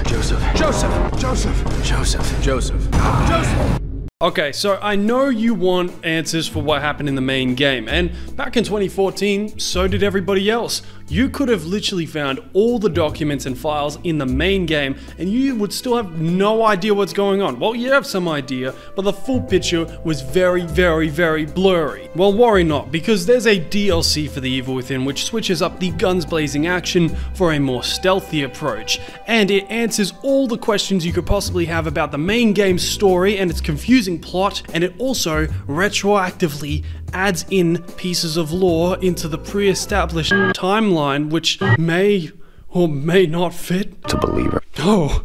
Well, you gotta name this. Not again! Elizabeth. Not again! Ah! Okay, so both the assignment and the consequence aren't as bad as Burial at Sea, but they do very similar things. The stuff they add into the story retroactively actually serves the story, and it makes the characters have a little more depth. In fact, these two DLCs are kind of like the opposite of Burial at Sea. Dogshit gameplay, great story. Anyway, these two DLCs follow Juli Kidman's journey through STEM and explore her backstory. Also, both parts are literally the same story, like part 1 covers chapters 1 and 2, while part 2 covers chapters 3 and 4. So I'll be referring to these two DLCs going forward as one item, which I'm calling The Evil Within 1.5. So the assignment is the first part of The Evil Within 1.5, and it begins with a sentence. Do you stand with Mobius? That one word, Mobius, is what changes everything about the Evil Within series, but we'll get to that later. Kidman wakes up in the ambulance that crashed at the start of the game, and moving into a cave we're attacked by Officer Connolly. Sorry, detectives, gives it a creeps up. After falling off a ledge, we continue forwards and get flashes of the past and the future. Exiting the cave, we see Leslie turn around when we're suddenly transported into an office. A man shrouded in shadow gives us a mission. As I was saying, your target is Leslie Withers. He's a patient at Beacon Mental Hospital. But he's something more. Pretty much Mobius are the people running STEM, however they've had their problems ever since Ruvik started killing people who ventured inside. After removing Ruvik's brain from STEM did nothing, they decided to try something else. They would send in a team of sane people who would neutralize Ruvik from within. The team would be made up of Kidman, Sebastian, and Joseph. Since Sebastian was investigating his wife's disappearance at this point and was getting too close to Mobius, he and Joseph were prime candidates to deal with Ruvik, and if they failed, then it was just another loose end tied up. However, the plan went sideways when Dr. Jimenez, who was trying to prove his worth within Mobius, decided to turn on the machine himself and took Leslie inside with him in order to stay safe. This is where Kidman's mission comes in. Her new mission is to extract Leslie from STEM, since he was the only one who could power the system without Ruvik. Walking with the man who's called the Administrator, we enter a room where Kidman is given an infusion that will hide her from Ruvik while in STEM. Waking up, we find ourselves in the same room, but something's not quite right.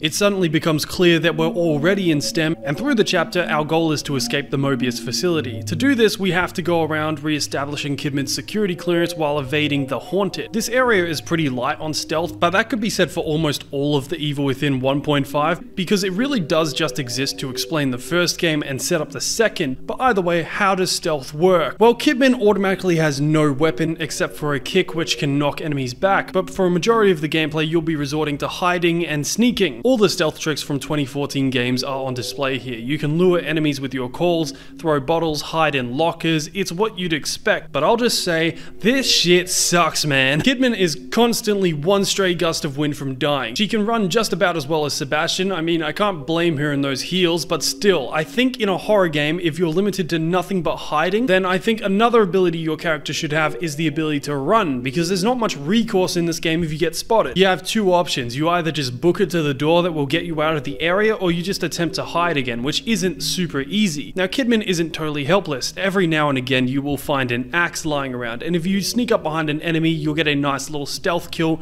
with the trade-off being that the axe breaks. Really, I think that Kidman should have just had a permanent way to stealth kill enemies like Sebastian, because often when you're given an axe, it usually means you'll have to kill something, and when there's no axe, you'll usually be fine. But anyway, back at Mobius HQ, we get our security clearance back, and upon seeing Joseph and Sebastian walking nearby, Kidman decides to link up with them. Making it to an elevator, Kidman has to turn on the power and wait for it to turn on. And as we wait, absolutely nothing happens. Nothing happens.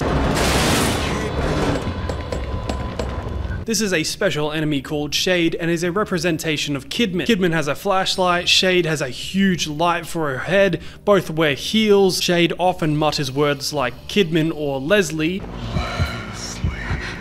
It's obviously on the hunt, just like Kidman, and honestly, it's one of the scariest enemies to come out of the Evil Within. Or at least it was, until I realized how stupid this AI is. I used to have a really hard time with this elevator part until I realized on my playthrough for this video that this AI is completely cheating. It always knows where you are and will push up on you to make you run away. With the movements I'm doing here, it can't decide which route it wants to take to cut me off. Anyway, we make it to the elevator, and upon reaching Sebastian and Joseph, Kidman finds a wall of glass in her way. Suddenly Ruvik appears in a scene I really like, because I think it's the longest we've ever heard him talk about something that's not murdering people. Also, fun fact, the guy that played Ruvik played Rorschach in Watchmen 2009. The city's afraid of me. You're just as expendable as your partners are. We'll see how loyal you are when you know the truth.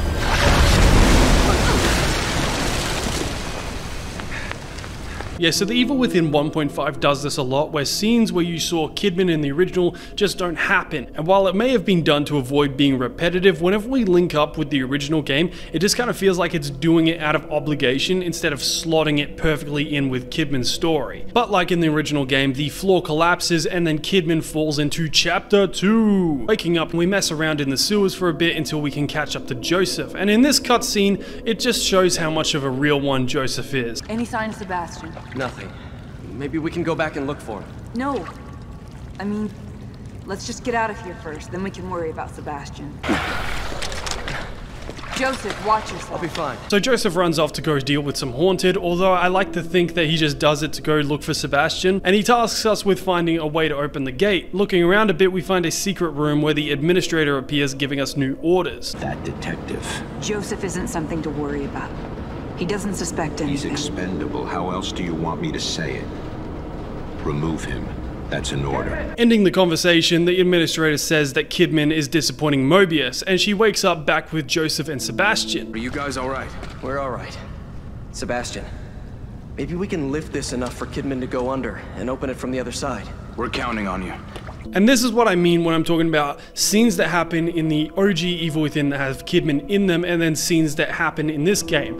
It completely switches the context around, and sometimes it's a little annoying, but I think in this case, this scene with the administrator gets a free pass because I think it's a lot more interesting than just shooting zombies with Joseph, so that gets to stay. But it does this a lot. The whole DLC does this a lot, where something happened with Kidman in the OG game and then it just doesn't happen here, or it happens and it was like a hallucination. It's weird. Anyway, just like the game, Joseph, Kidman, and Sebastian continue forwards together, and suddenly a high-pitched tone rings out with only Kidman being unaffected. In the main game, Sebastian sees this scene as everyone being grabbed by Laura arms and dragged into the blood, but here we can see Sebastian just runs off screaming to play Chapter 6, while Joseph has some other plans.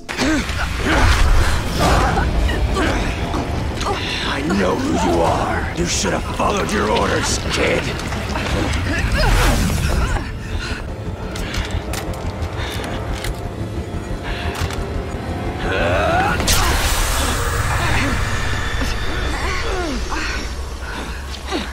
The Joseph boss fight is very straightforward. Hide, find axe, hit Joseph with axe. Fuck you, Kidman! And repeat. It's not overly hard because really Joseph's AI isn't that smart, but I'll say solid boss fight just because I like Joseph and it's fun to fight a real character and it's not just a representation of how much Ruvik hates broccoli or something like that. Anyway, after stabbing Joseph a few more times than he should have survived, Joseph pieces out of the DLC so he can go play Chapter 6, and Kidman wakes up in an old house. It's revealed that the old market area from the main game was actually from Kidman's memories.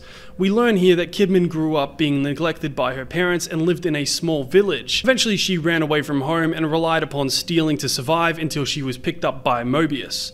The organization found her to be a good candidate to be an agent due to her lack of connection to her family, as well as her inability to support herself. And not to play armchair psychologist here, but it's not hard to imagine why Kidman found Mobius so appealing. Seeing an organization that supposedly cared and provided for her after a life of being neglected and ignored was something she desperately wanted, and that's a big part of this DLC. Kidman realizing that Mobius isn't her family, Mobius is using her. Passing through the village, we meet up with Leslie, and taking him to a nearby church, Ruvik appears once again. Ruvik, what do you want with me? I'm just making sure you're doing your job. He reveals that he wants to take control of Leslie in order to escape STEM, and Kidman decides that she can't allow Ruvik to escape and goes to shoot Leslie before she's interrupted by the administrator. This is not acceptable behavior. You will bring us back that boy. Making a run for it, Kidman sprints down a maze of passageways and busting through a door. The DLC ends as she's hit by the light of beacon. Picking up right after the assignment, the consequence opens as Kidman wakes up in a hospital, and going out the door, it suddenly transforms into Sebastian's safe haven. Walking around, we can see flashes of Sebastian talking to Ruvik, and even the raving man from the main game. Ruvik's hate.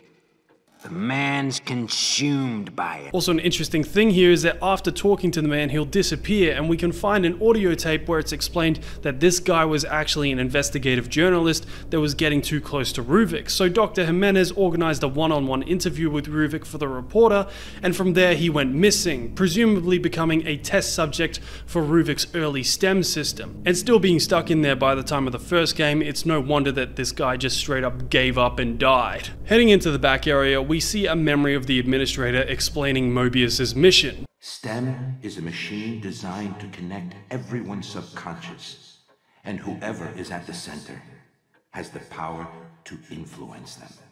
There couldn't be a better tool to change the world, to lead.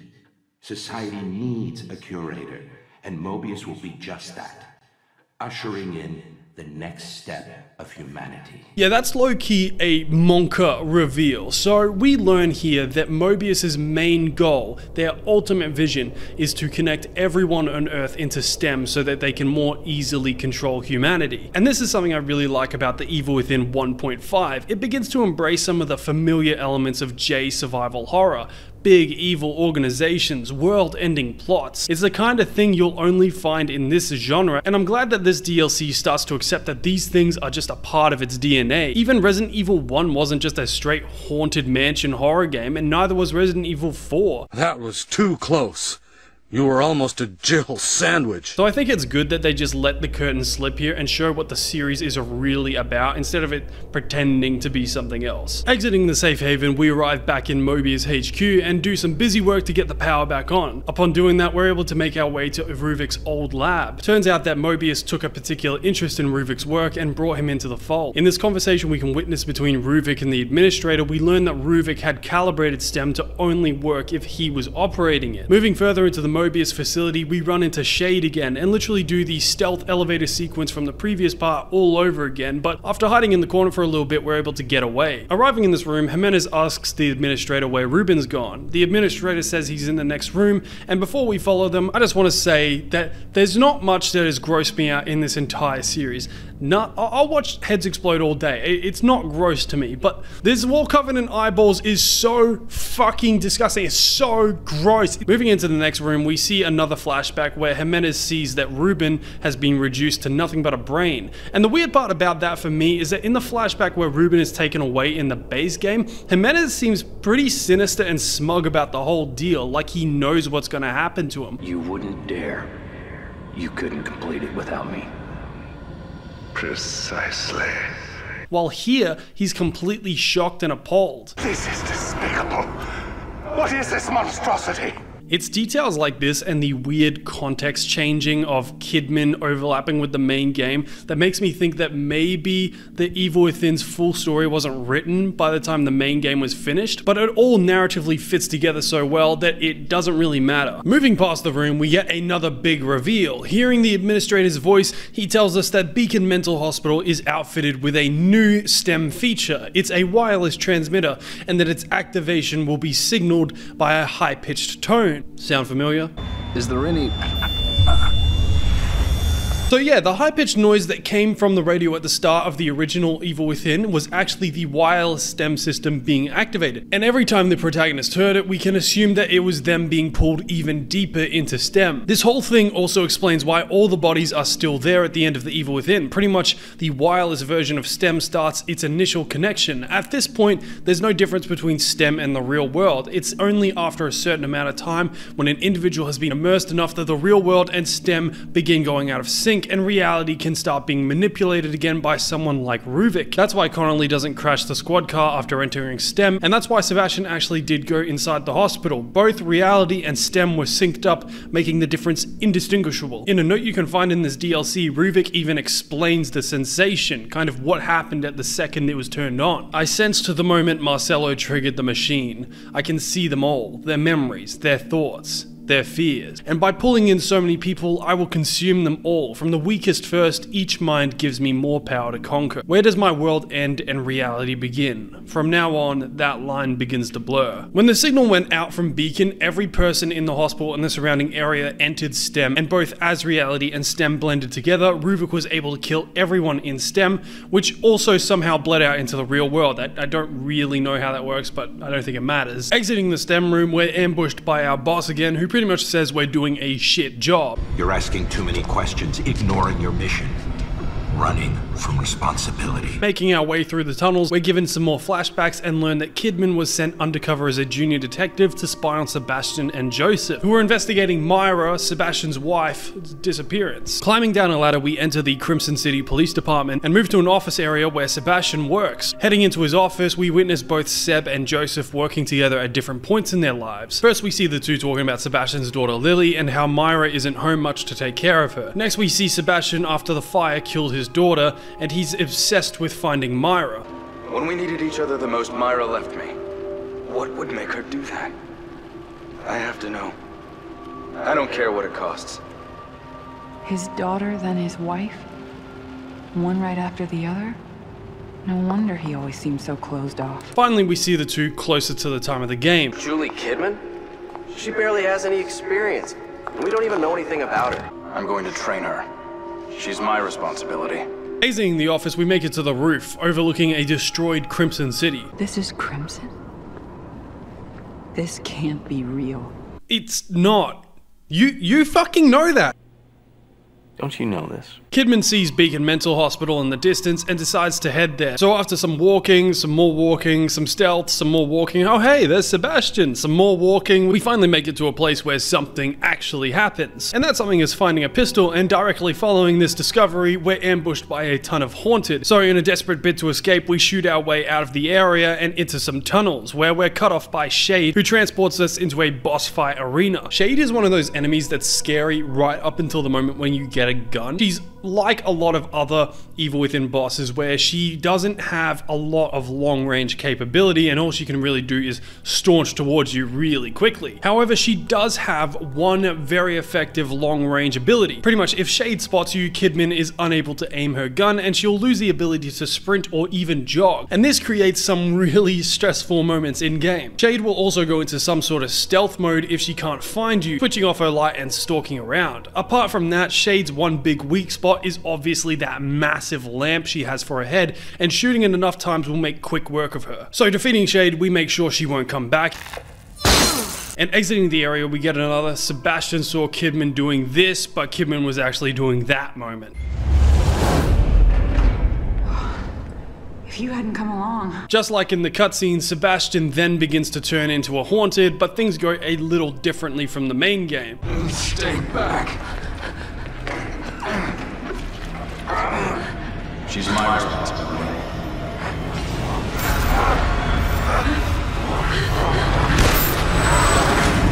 I really like the echoes of Sebastian saying that he'll take Kidman under his wing, just like she saw Mobius as a kind of family to fill the hole that her real one left. She sees Sebastian as a sort of father figure. And unlike Mobius, Sebastian actually does care for Kidman, and that's in no small part due to the fact that he yearns to have his real daughter back. So just like Kidman sees Sebastian as the kind of father she never had, Sebastian sees Kidman as the daughter he lost. I like this relationship because if you read between the lines, it's definitely there, and it's one of the only things that stays consistently low-key through the series instead of just being spelled out. Good character writing! So like in the main game, Kidman locks Sebastian in this back room, and still, instead of telling him we didn't shoot him, we just leave. Spotting Leslie, Kidman begins pursuing, and that's when the administrator shows up. A little hasty with that gun, kid. What is it you plan on doing? What I have to do.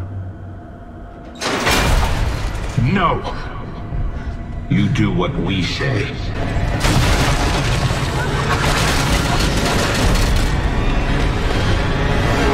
I like this cutscene because the administrator looks like he's walking just fast enough to keep up with Kidman, but not too fast that he'll be forced to look like he gives a shit. So another chase sequence ensues, and the administrator's shadow hands begin transforming into Heresy's legs.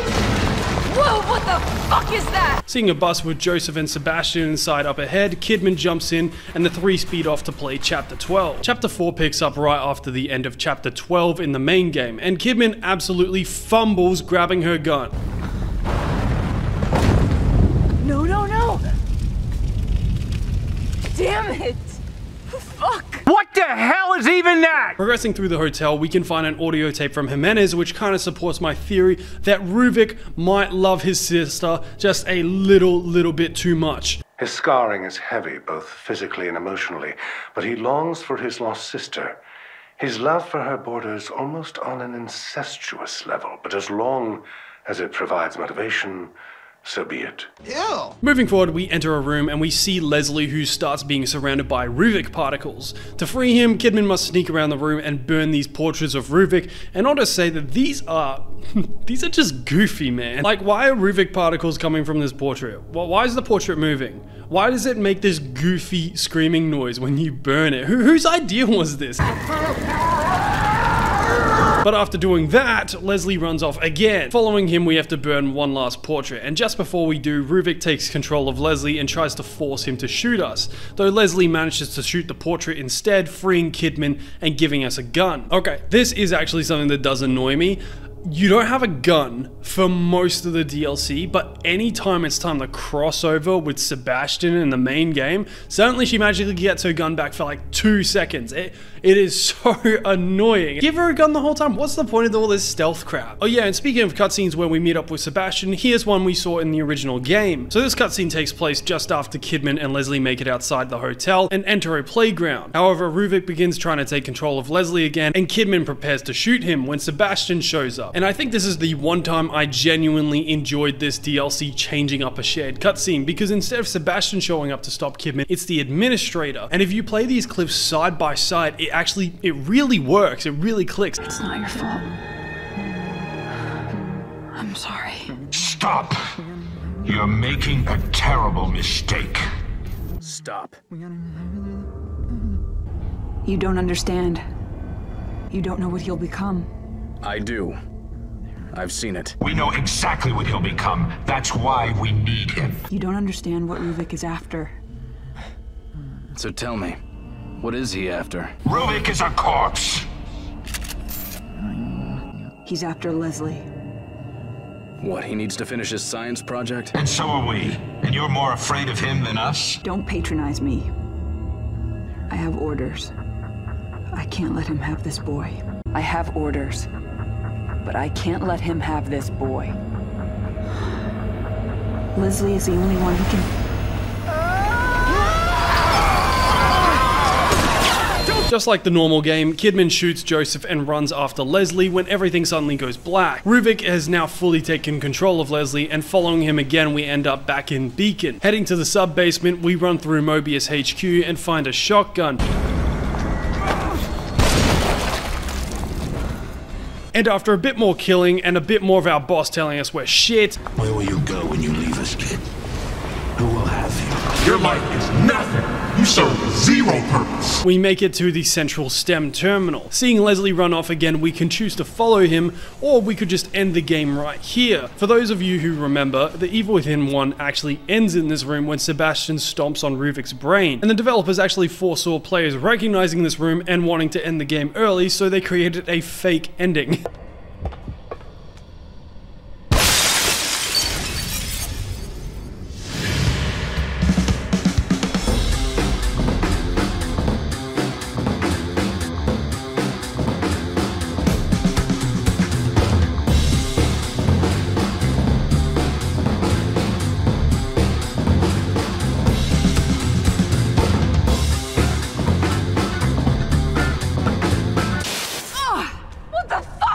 I also like that the achievement for destroying the brain is called Stick to the Script. It's almost like the game is threatening you. But anyway, back onto the canon ending, we chase Leslie and the pre-boss fight cutscene from the main game plays, except just as Sebastian goes off to fight Ruvik, we're whisked away by our boss so that he can tell us that we're still shit at our job, plus he's gonna kill us. We have you, kid. And you know the consequences for failure. So we begin our literal boss fight against the administrator, and the full thing comes in 3 phases. Phase 1 is your classic who's the real admin, and you'll have to wait for the real administrator to leap out and attack you, or you can observe the admin clones for any flickers in their facade and make a judgment shot. After hitting the right admin 3 times, the stage changes and he summons 2 corrupted duplicates of Kidman. At first it's easy to get rattled by these things. They're incredibly fast, and the sounds they make give off the impression that they're always right on top of you. Oh, hell no! But the trick to surviving them is to recognize their attack patterns. Even if a Kidman runs up on you, it will still wait maybe 1 second before attacking you, which is your moment to shoot. After beating the Kidmans, we enter the 3rd stage, in which we take the administrator head on. This is ironically the easiest stage. See, the administrator is protected by his big shadow hands, but their big weak spot is the Mobius sigil on their palms, which they just show to you like they're saying hi. But after taking out both hands, we finally get a clear shot on the administrator, destroying his illusion.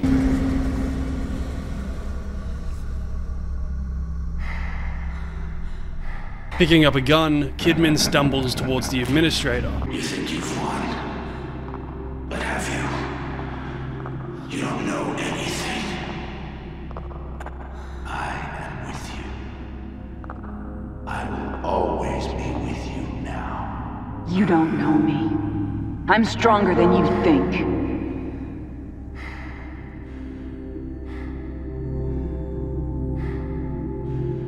and pulls the trigger. Suddenly waking up in the STEM room, it looks like we've entered the real world. Leslie wakes up as well, but before Kidman can investigate, she's greeted by a woman. Agent Kidman, we've got him from here. How long has it been?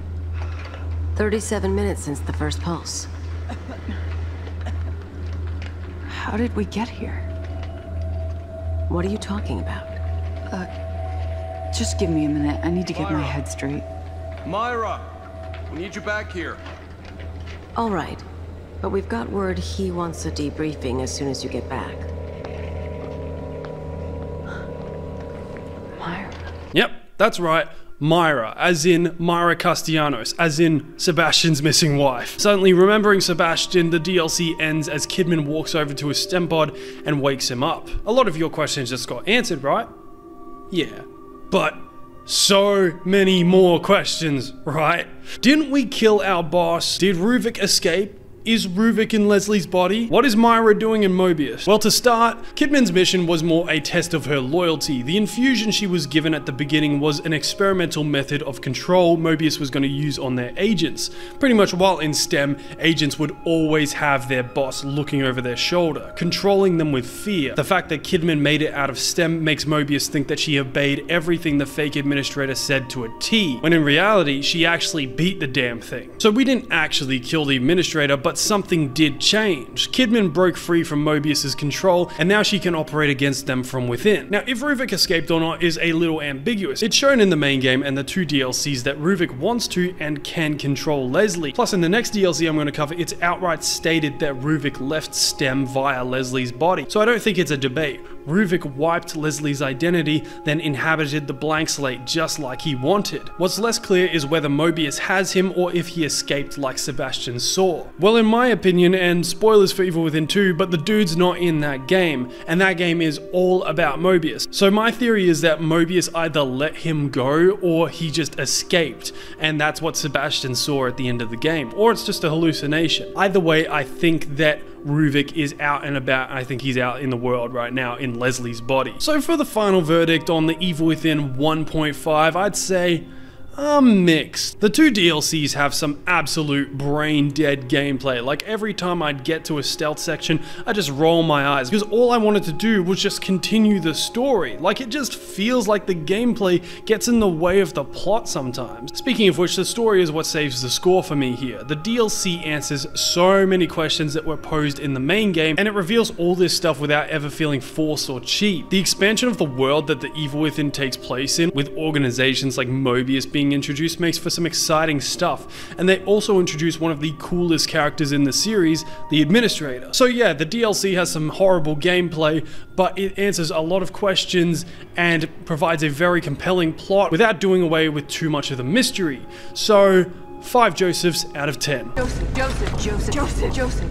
The final DLC that was released for the Evil Within was the Executioner, a bit of an out of left field DLC where you play as the Keeper and you have to take on various challenge rooms and mini bosses. The story starts as you're told your daughter has been trapped inside of STEM and Mobius is giving you the opportunity to save her. One interesting fact is that the woman who is briefing you is Myra, Sebastian's missing wife from the end of the Consequences DLC. So waking up in STEM, we take control of the Keeper and find our way to the Victoriano mansion. Mobius contacts us and tasks us with hunting down the sadist, and moving through the house we find a wall with a crude drawing of the sadist adorning it, and going through the portal we have our first big fight. If the Executioner DLC is anything, it's cathartic because you go from hunted to hunter here. Overall, you have a few combat options at the start of the game. You have your hammer, which you obviously use to bludgeon enemies, and after staggering an enemy you can either pick them up or throw them, or you can do an execution, which is pretty much a glory kill from Doom Eternal.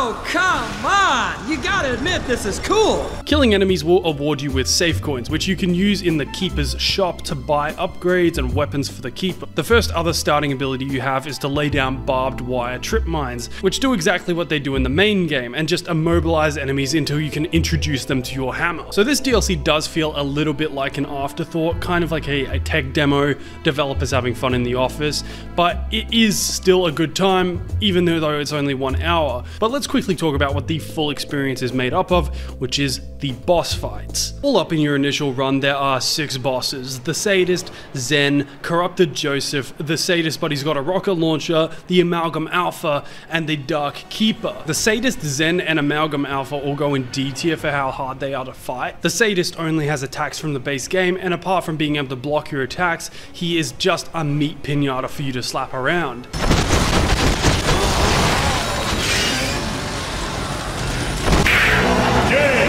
Zen is a big guy and his damage is pretty insane, but in his boss fight arena there are 4 bolt launches that will stagger him if you land your shots, opening him up to a high damage execution move.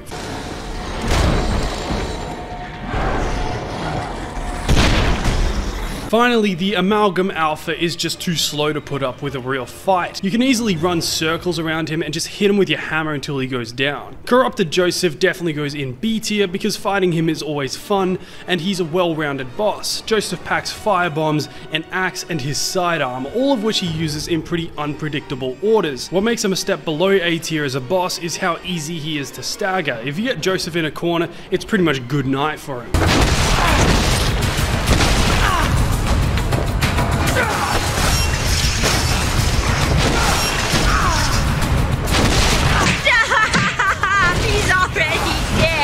The Sadist, but with a rocket launcher, goes in A tier. His rockets do high damage and he fires them in 3-round bursts. After he's lost a considerable amount of health, he will trade his RPG for a chainsaw, which makes him even easier to beat, but either way, it's the earlier stage that makes him an A tier boss. The Dark Keeper is an A tier and is the final boss of the DLC. Pretty much he's a dark reflection of you, just with a pyramid head sword. And this guy is tough because he doles out damage at about the same rate that you do, plus he has 3 stages. For the first 2 stages, essentially he just does the same thing. He walks towards you and he tries to kill you. But on the 3rd stage he disappears, filling the chamber with blood, and you'll need to outrun Laura Arms and cut 3 laps of the chamber before the Dark Keeper reappears. Yeah.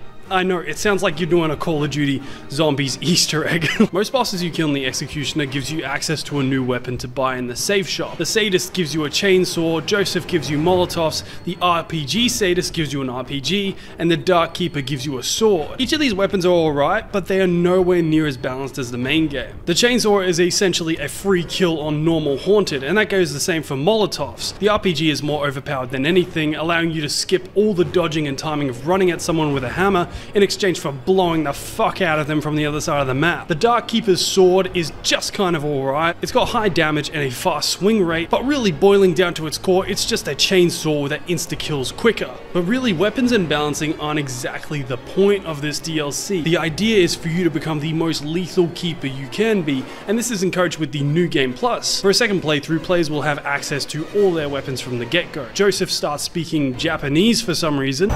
Omae Korosu! And you even unlock a new boss fight that comes in the form of Sebastian Castellanos.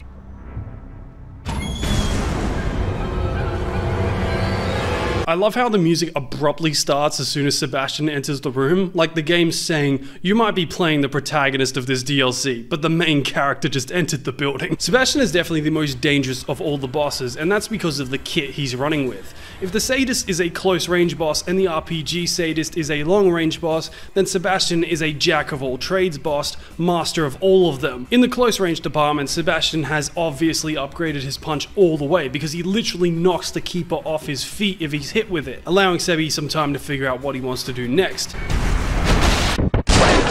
He also specializes in area control, pulling out the Agony crossbow, and he will plant proximity explosives all around the map. Explosives that also knock you back if you walk into them. Then for the cherry on top, if you get too far away, Sebastian will unholster his revolver and delete your health bar. There aren't many times in this game where I had to take cover, but when Seb unholsters this thing, you better find a bunker to hide in. Also, while getting this footage, this boss fight either glitched or crashed, and I was just soft locked, so I'm assuming that's also one of his official moves. Sebastian Castellanos Castellanos just crashes your fucking game, and because you didn't save, you have to do the whole DLC all over again. Maybe this is what it's like for the Keeper in the main game when the player just Alt F4s mid-fight. For beating Sebastian, you get access to a pretty expensive item, which is the Golden Hammer. Apart from it being shiny, it awards more save coins when killing enemies, plus it has a little crown on top of it. So I've talked a lot about the gameplay in this DLC, but what about the story? Well, the story is definitely secondary to playing as the motherfucking Keeper, but the reason we're going out to kill these monsters is to cut off their influence from STEM in order to stop our daughter's identity from being erased. After we beat the second last boss, Mobius contacts us to tell us that Ruvik has disappeared from STEM and has most likely escaped into Leslie's body, which only leaves us in STEM. Through the DLC, we've been absorbing each monster's influence over STEM, and now only we remain the final entity that's erasing our daughter's identity. In order to rectify this, we kill the dark reflection of ourselves,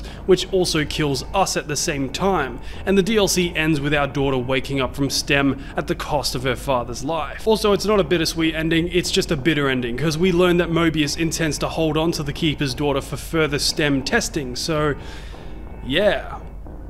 Bummer, dude. But anyway, the reason I'm talking about this is because you might be led to believe that the Dark Keeper is the final boss of this DLC, which it kind of is, but it also kind of isn't. If you play New Game Plus, kill Sebastian, then go through this portal, you'll be subject to an arena where you'll seriously have to prove that you're worthy of the Keeper name. The fight starts off simple, where you're just fighting normal Haunted, and after a few waves, the Sadist shows up, and after killing him, Zen shows up, and then after killing him, the Sadist comes back for round 2 with his buddy, the RPG Sadist. After killing them, a few more waves of enemies show up, and then everything suddenly goes quiet.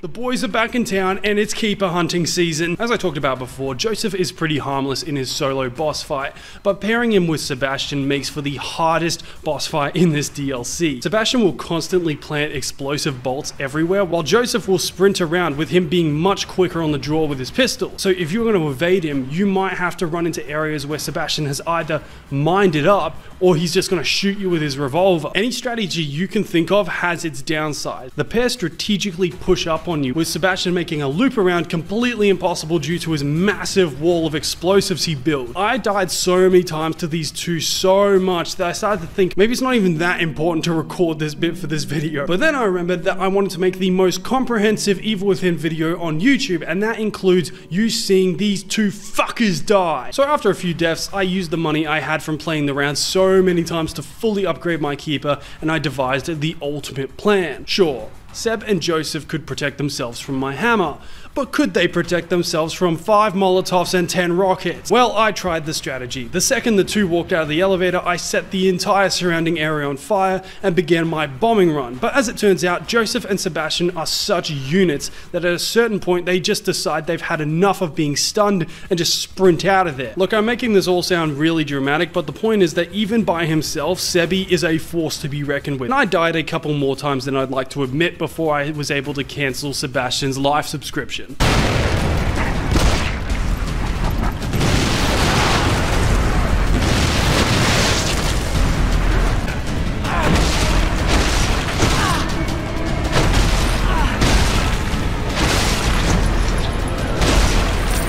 Never have I been so happy to watch a video game protagonist die. Holy shit. The Executioner is just one of those ambitious DLCs that just says, fuck the gameplay of the main game, I want to do my own thing. It's so out of left field, and the experience is so short that it's actually really refreshing to play. Not to mention, the whole thing isn't exactly meant to be taken 100% seriously. It's like a kind of arcade mode, a power fantasy. However, sometimes it does feel a little bit like a fan-made mod. Like someone got a hold of the Evil Within source code and went, what if it was first person and you could use the chainsaw and you could play as the Keeper? Which isn't a bad thing, it's just kind of a quality thing. At some points this feels like the most fun thing ever, while at other points it just feels like a they did it because they could DLC, which honestly I'm all for.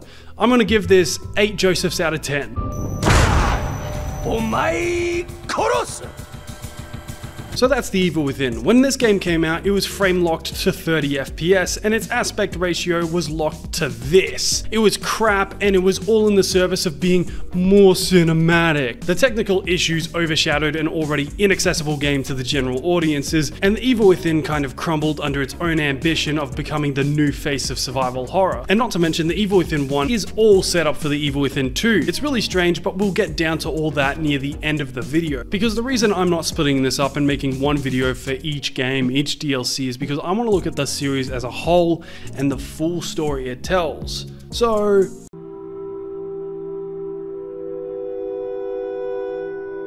I remember when I was watching the E3 showcase in 2017 where this was announced, and I was hyped. The trailer was just so damn good. Damn!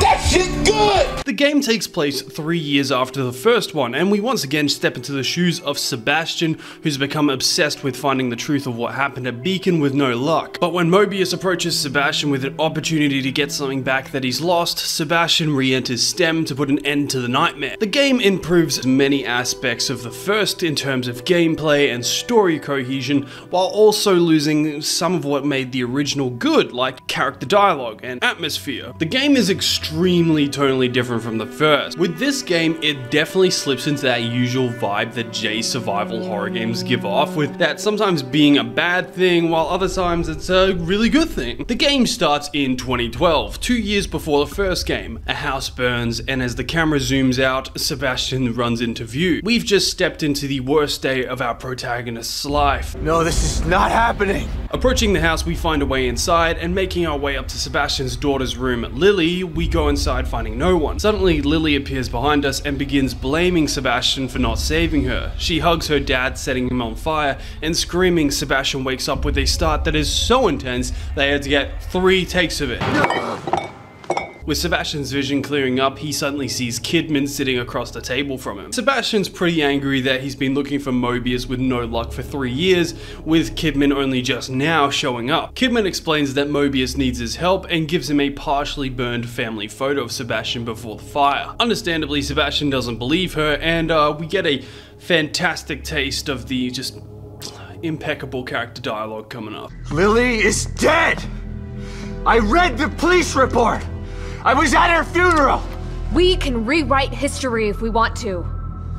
Staging a death is child's play. Sebastian is still suspicious, so instead of spending all that energy convincing him, Kidman and some Mobius agents just kidnap the guy, and he wakes up in a Mobius facility tied to a wheelchair. Being wheeled into a room that houses a STEM machine, the administrator appears. Your daughter is quite special. The most stable core candidate we've ever tested. Thanks to her, the new STEM has been a smashing success. Until recently. Now, something you might have noticed by now is that the voice cast of this game is completely different from the first, and like a lot of things in this game, this change is a good thing and a bad thing. Overall, the first game had some serious star power in terms of voice acting. Sebastian was played by Anson Mount, who you might know as Captain Pike from the new Star Trek show, or that dude whose head implodes in Doctor Strange 2. Kidman was played by Jennifer Carpenter, who you might know from a ton of shit like Dexter, Limitless, Quarantine, the list goes on, and finally the administrator was first voiced by Robert Brownstein, who's been in a lot of stuff as well, but holy shit, he was in Breaking Bad. Skylar White. Ms. White, you are asking too many questions, ignoring your mission. Running from responsibility. In the sequel, all 3 of these characters have been recast, with Sebastian now being played by Marcus, I'm not going to even attempt that, Kidman being played by Meg Sarix, and the administrator being played by Richard Neal. As far as my thoughts on the recasts go, I am kind of split, because I'm mostly just annoyed about what they were trying to do in the first place with the first game. 2014 was a strange era where video game companies were still a little bit insecure about video games being perceived as being for kids. So what they did was they'd hire movie actors. Primarily because you have outsourced the job to me. What annoys me about the first game is that they have these star power actors, and then when it didn't do that well, they're like, well, shit, why are we putting all this effort into trying to convince the mainstream audience that this video game is cool, hip, and for them? And then they just replaced them with normal voice actors like they weren't good enough to begin with. But down to the actual voice changes, I think the administrator is the hardest pill to swallow in this recast. Rob Brownstein brought something to the previous game that Richard Neal just doesn't hear. The administrator previously sounded like he always knew more than you. He sounded like he was in control and in a position of authority, while this guy, if this makes sense, just sounds like he's in charge. Trust is such a valued commodity in today's world. Your daughter is quite special. He runs Mobius, but he's not some sort of omnipotent, unknowable boogeyman. As for Sebastian and Kidman, I think the recasts are pretty good. Kidman is now played with a little more emotion than she was in the original, and she only really suffers as a character when the script makes her say something really stupid while being 100% serious. We can rewrite history if we want to. Sebastian also sits around this same camp. In the original Evil Within, Sebastian was incredibly stoic for the whole game and didn't really have that much to say outside of cutscenes, so getting used to this Sebastian is really easy since the game is way more emotional than the last, and we're taking the journey with this guy as our voice, a journey that was only previously hinted at in the last game, back when Sebastian was voice acted by an emotional brick wall. Where did you get this? But like I said, the characters literally just live or die depending on the writing quality, and it is a roller coaster when it comes to writing quality in this game. We will get into it. The administrator explains that after Ruvik, Mobius rebuilt STEM while using Lily as the core. However, inside STEM, the core has gone missing, and although they sent a team inside, they've completely lost contact with them and their STEM world. So offering him the chance to save his daughter, Sebastian agrees and enters STEM. Falling through a black void, he lands on a liquid surface, and getting up, the title of the game appears, setting the tone for the experience.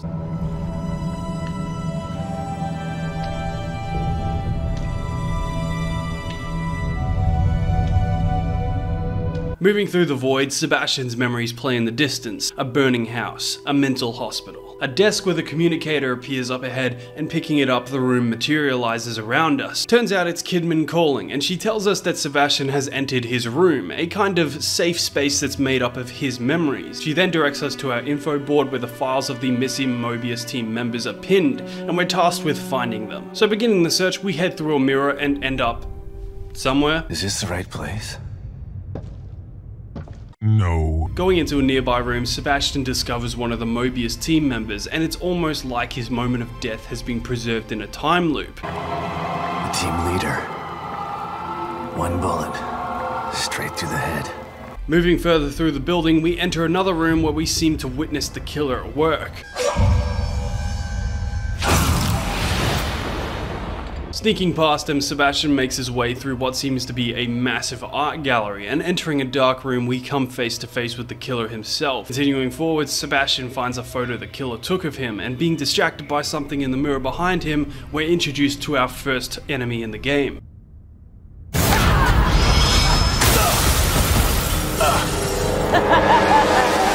This is the Guardian, and while I'll tell you more about her later, this sequence is mostly just to show off the fact that Sebastian can fucking run. You heard that right, Sebastian's 3 years of being an alcoholic chain smoker has made him a better runner than when he was a police officer. So the Guardian chases us around a bit, and we escape into some vents, and we see, oh hey, look guys, look, it's full rad.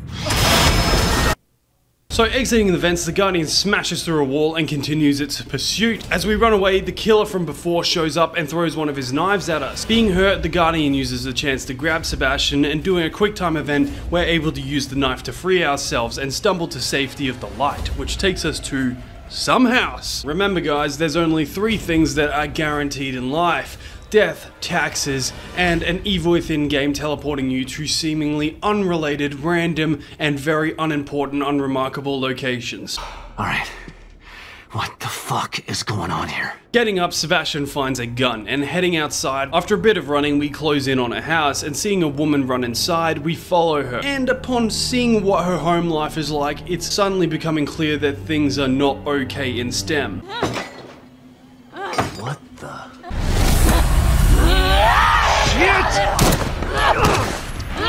So here we get into our first fight with a common enemy. In the first game, these guys were called Haunted, while in this game they are called the Lost. And let me tell you, Ruvik was fueling the Haunted with dummy juice, because if the Lost were in the first game, Sebastian would be fucked. And that's mostly just because the Lost exude crackhead energy. They're fast, jittery, and really dangerous. Like, the amount of bullets I wasted in this game while trying to get headshots on these guys is in the triple digits. But taking her down, we exit the house, entering the town of Union. Up ahead, we see two Mobius agents who are being swarmed by the Lost. With one of the agents dying, our objective is to get inside the other agent's shelter and question him. This is where stealth is introduced in the game, and overall, it's been very much refined. Sebastian's kill animations are now a lot smoother and quicker. You can now see the audible range on bottles you can throw. Stealth is a much bigger thing in this game than it was in the first game, and that's not because it's forced on you, it's because it's just better. You can run out of bullets, but you can never run out of a knife. So, stabbing our way through the horde, we make it inside and meet O'Neill. Stop, or I'll shoot! No! A soldier would have taken the safety off. Let's try this again. I'm Sebastian Castellanos. The footnotes are that O'Neill says that the core needs to be found or the entire STEM simulation will completely collapse. He then shows us that we can use our communicator to search for different frequencies around Union, and we set off to find Lily. Going to exit the safe house, we suddenly see a familiar looking nurse walk into a mirror, and entering it, we end up back in our room. Finding a chair and sitting in it, the chair transforms into the upgrade machine from the first game, and we're greeted by a familiar face. Detective Castellanos. What a pleasant surprise. Welcome back. You look tired, Detective. I can help you get back in shape. I'm just gonna say, I love what they did with Tatiana in this game. In the first game, she seemed very cold and distant, almost like she was a ghost or heavily disassociating or something like that, but here, she's actually there. She's still cold, but not as distant. Through the game, you can come back to the safe haven to talk to Tatiana, and she'll often give Sebastian advice for how to move forward. I don't understand. This place. It's just like Beacon. But this isn't Beacon. This is Union. Is it? It all seems familiar to me. These walls, that chair, you. For me, it's as if nothing has changed at all. Anyway, there's a lot more you can do in Tatiana's area than just talk to her, but that's something I'm going to save for later when I fully talk about the safe haven, because it's a big topic. Exiting our room and heading out into the streets of Union, we can see what happens when a core is out of working order. What in the hell?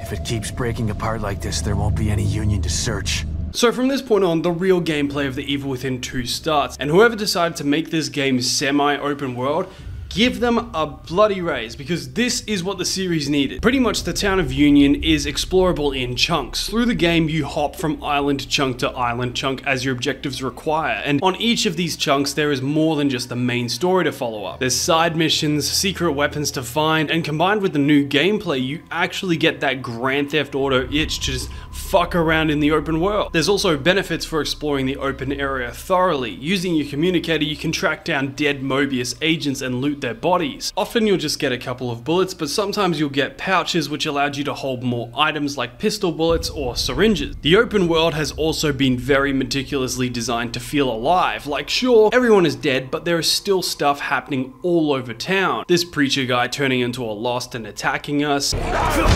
Fuck that. The monsters piling up corpses all around town, or even more subtle things which I'll talk about a little later. Using our communicator, we can locate the signal which sounds a lot like Lily crying, and following it, we track her down to a warehouse. Some haunted house shenanigans happen, and finding a doll, we see a vision of Lily being kidnapped by the camera guy from earlier, who we find is still in the building. So giving chase, we catch up to him outside. The girl! Where is she?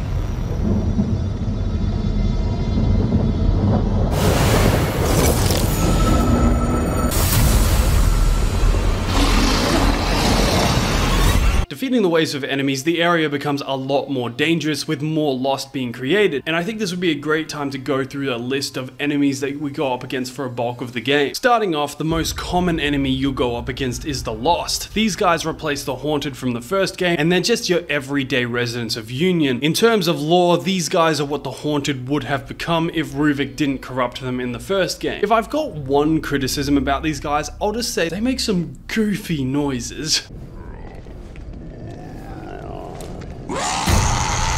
The Hysteric is an extremely dangerous enemy. While in a passive state, they seem almost completely docile, but once they see you, they become frantic, charging at you while swinging their knife around. This enemy is all about anti-stealth, because her big gimmick is that she won't die from just one stealth attack, which isn't a problem in the later game, but early in the game, trying to silently kill one of these things might actually just be your ticket to the death screen.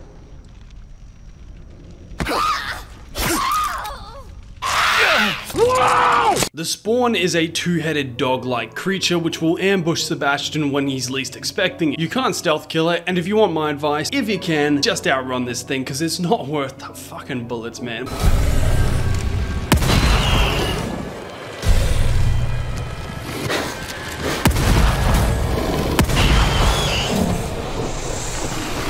Why won't you die? The Lament is the fusing of two Lost into one, and this enemy's job is area control. If it sees you, it will either let out a loud scream that completely drains you of your stamina, or it will spit an acid ball at you which will cover the entire area in a damage over time effect. So those are all the enemies that we're able to talk about right now. Overall, the whole symbolism thing has been dropped for this game's enemies, and it's a little bit disappointing. There's no creative backstories for why people mutated in STEM, there's no symbolism in the monsters, it's just kinda scary monster. Calling up O'Brien for another lead, he tells us that Lily's signal has moved to Union City Hall, and looking up we see it's on a separate chunk of land. O'Brien tells us to come back to his safe house so he can tell us how to get there, and we hang up. But before we head off, there's actually a few things I'd like to talk about in this chunk of the world. The first is this house with this hospital bed outside of it. Heading into the garage, we can find a report from the Crimson City Police Department psychologist who was analyzing Sebastian after the first game. In the report, we can find out that this psychologist was actually working for Mobius, and they were tasked with finding out just how much Sebastian knew after the Beacon Hospital incident and pretty much persuading him that it didn't really happen, which is really fucked up. Moving into the lounge room, we can go into the bathroom and find a very familiar message on the mirror.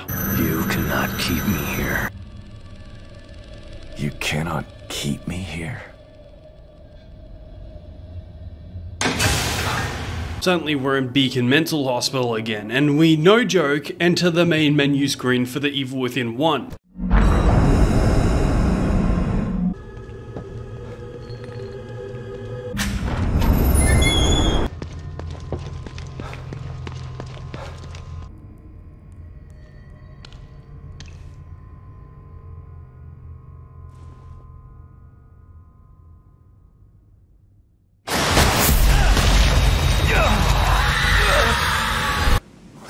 Is going on?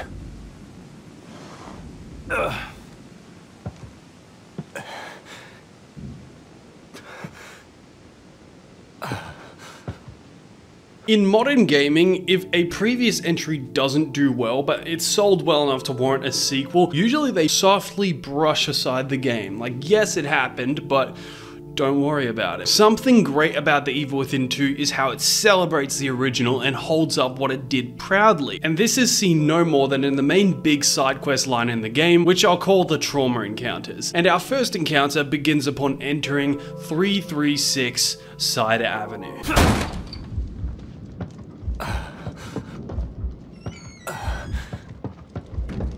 At first looking like a normal house, we can venture further into the building and find a journal written by a woman who believes that there is something in the house that she can't see. After leaving the journal, the room turns ice cold, and as we attempt to leave the house, this happens.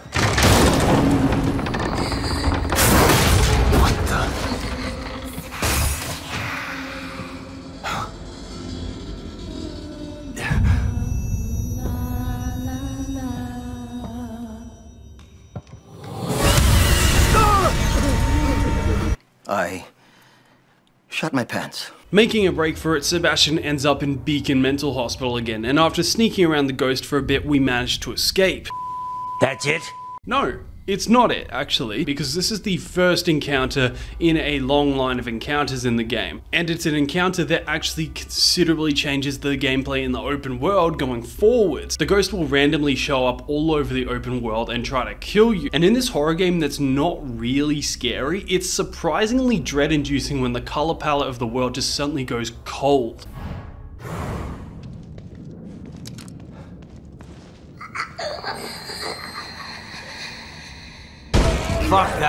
on the main quest, we go talk to O'Neill, who tells us that this stem was designed with a kind of backrooms area called the Marrow, and we can use the Marrow to travel around separated parts of Union since it's not physically connected to the simulation. So heading in, we fuck around in the tunnels for a little while, I find a shotgun, and after long enough, we make it to City Hall, which the artist has taken over. Approaching the entrance, the giant monster from before named Aperture appears in the sky and spawns in the Guardian. Shit!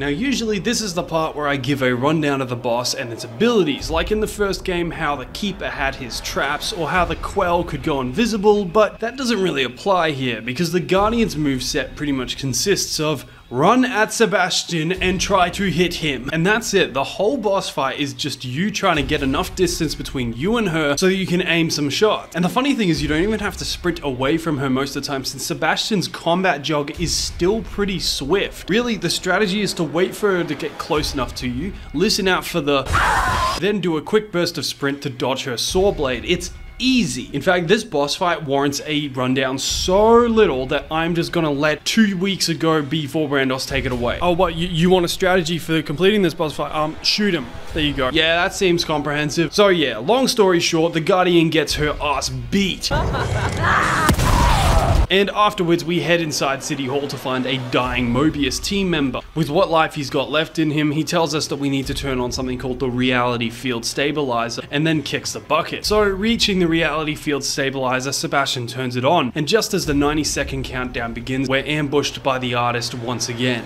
You've been searching for me for so long, so I have come. But wait, it's not me you seek, is it? No. It's the girl. I should be offended. Telling us his name is Stefano, he leaves just as the room unfreezes. The countdown on the stabilizer then resumes just as one of Stefano's art projects enter the room. Meet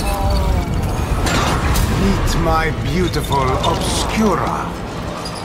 Restart sequence. You gotta be kidding me. I'm with Sebastian on this one. Obscura is a pretty cool boss fight, and it's not so much a fight as it's a run down the clock sequence. The goal is to let the field stabilizer finish its countdown to activation. The catch is that Obscura has a camera much like her creator, and she can freeze the stabilizer, giving her even more time to kill you. The boss fight heavily relies on risk versus reward. You could get Obscura's attention in order to stop her from freezing the timer, but the downside is that you're getting Obscura's attention. And on the scale of actually scary things in the Evil Within games, I'll say that Obscura is on the high end. I mean, just looking at it, she looks like she's made up of multiple different women just fused together. And the noises it makes actually sounds like it hurts for her to even move. It's disturbing. It's legitimately disturbing. Fuck that. Anyway, so after some hide and seek, the emitter turns on, returning City Hall back to normal. Sebastian heads outside and sees that Stefano has set up shop on another island. So heading through the Marrow, we prepare to fight him, but not before stopping by Sebastian's room. Going into his office, we can find Kidman has updated Sebastian's board with info about Stefano, and we can learn that he was a war photographer until he lost his right eye to shrapnel from an explosion. After this event, Stefano moved to Crimson City and became an artist. However, his art was controversial and widely panned by critics for its depictions of gore and death, but Stefano's art was only a hint of the darkness inside him. On the surface, he was just a controversial artist, but in private, he was a serial killer. He used his status as a way to get close to fashion models, torturing and killing them. In fact, Sebastian mentions that Stefano's crimes fit the details of a cold case he was working on back when he was a detective. How he got into Union, though, is anyone's guess. So that's all the info we have on Stefano for now, but just before we go fight him, I'd like to talk a little bit about the safe haven in the game. Overall, this haven is miles better than the previous game. There's a workbench for upgrading weapons, Tatiana's area for upgrades, projector slides for lore tidbits, and most important of all, the shooting range. I'll skip weapons for now, but to touch on the little stuff, we have projector slides. In a lot of the main story missions, you can find these things, and sitting down to look at them, Go on. And sitting down to look at them, you can talk to Kidman about each one. Usually these conversations go like Sebastian saying, "I can't believe you lied to me about this." And then Kidman goes, "It's all in the past. Let it go, Sebastian." But there's one slide that actually matters in this whole thing. And that's the slide you get after finding all the others. Joseph. My partner. My friend. Sebastian? Calling back so soon. What's up? After all this time, there's something we've never talked about. Sounds ominous. What is it? Not what. Who? Joseph. Right. I know that you respected Joseph and that he felt the same way towards you. I never had the opportunity to make amends about that. Things were confusing after Beacon. I should have tried to get answers about what happened. I mean, I know what happened. Don't worry, I can't fault you for what you did. But I still blame myself for his death.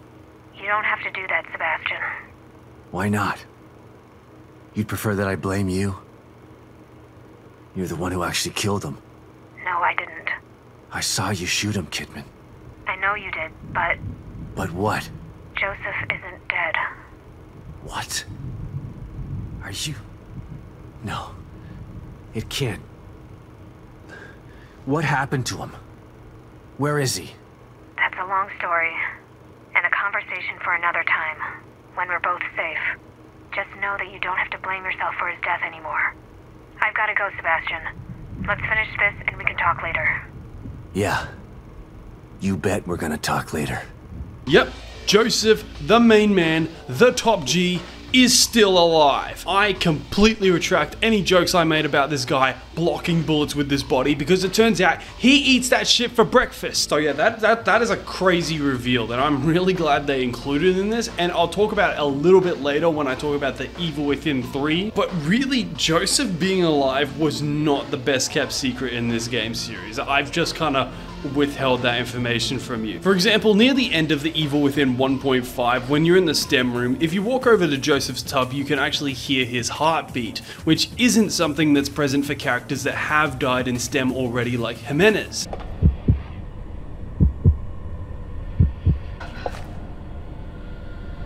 Also, in the final cutscene of that DLC, we can see an unconscious Joseph being dragged away by Mobius scientists, and we know firsthand that Mobius had planned to leave behind anyone that had died during the Ruvik STEM event. Leave that one. And those two.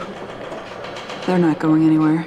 So really, he's been alive this whole time, and the clues were always there. But if we're talking about returning Evil Within 1 characters, we cannot leave out Tatiana. Joke's on you, we've already talked about Tatiana. This is my attempt at a smooth transition into talking about upgrades. So in this game, when you sit down in the upgrade chair, you enter what's essentially a miniaturized version of the Evil Within 1 safe haven. Here you can unlock storage lockers, chat with Tatiana like before, and upgrade Sebastian's abilities. In the first game, the upgrades felt almost like you were leveling an RPG character from the very beginning. Like you had to spend green gel on shit that made Sebastian an actually viable protagonist to play as. While in this game, you're upgrading Sebastian to become a monster killing machine. I vastly prefer this game's upgrades to the first. To start with, you don't have to spend brain juice on carrying capacity anymore, since instead, like I mentioned before, you can find extra pouches on dead Mobius agents. It's such a small change that makes all the difference, since in the Evil Within 1, you wanted Sebastian to be able to carry more than 2 bullets, but you also didn't want to keep dying from a haunted lightly tapping you, so carrying capacity upgrades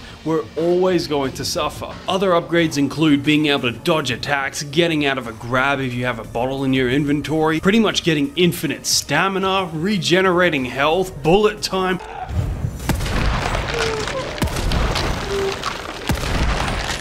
Like I said, a monster killing machine, but there is a skill tree I haven't talked about. A skill tree so overpowered and unfair to the enemy that it would feel cheap if the game wasn't so unfair to you.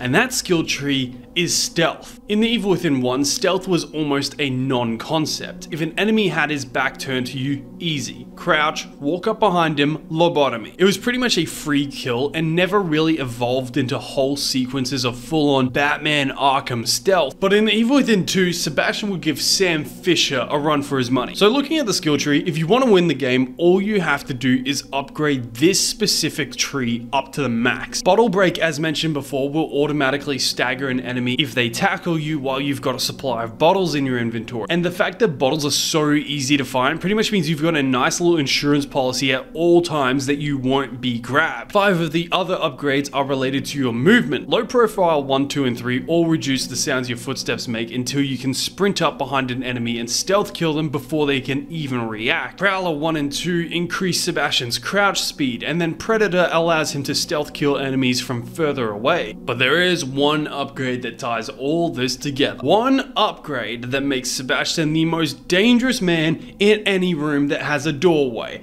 and that move is Ambush.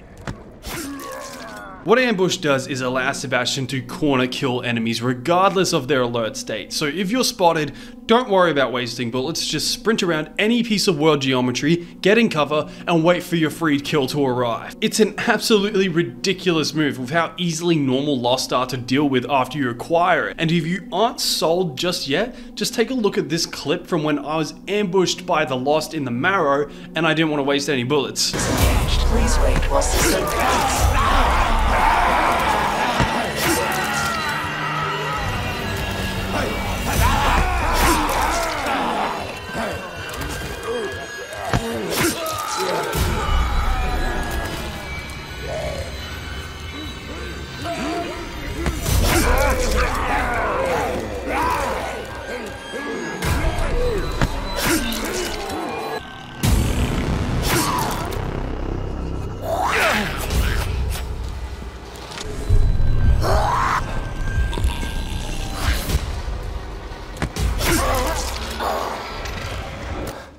That's it. Need to conserve ammo. Are you sure about that? So that's upgrades, a huge improvement from the first game, and I'm happy that upgrades actually focus on Sebastian's abilities rather than Sebastian's gear. Like in the original game, why did the green gel upgrade Sebastian's weapons? Oh, and speaking of green gel, if you're a psychopath like me and play the game enough to the point where you fully upgrade Sebastian, then Tatiana will actually throw you a little party.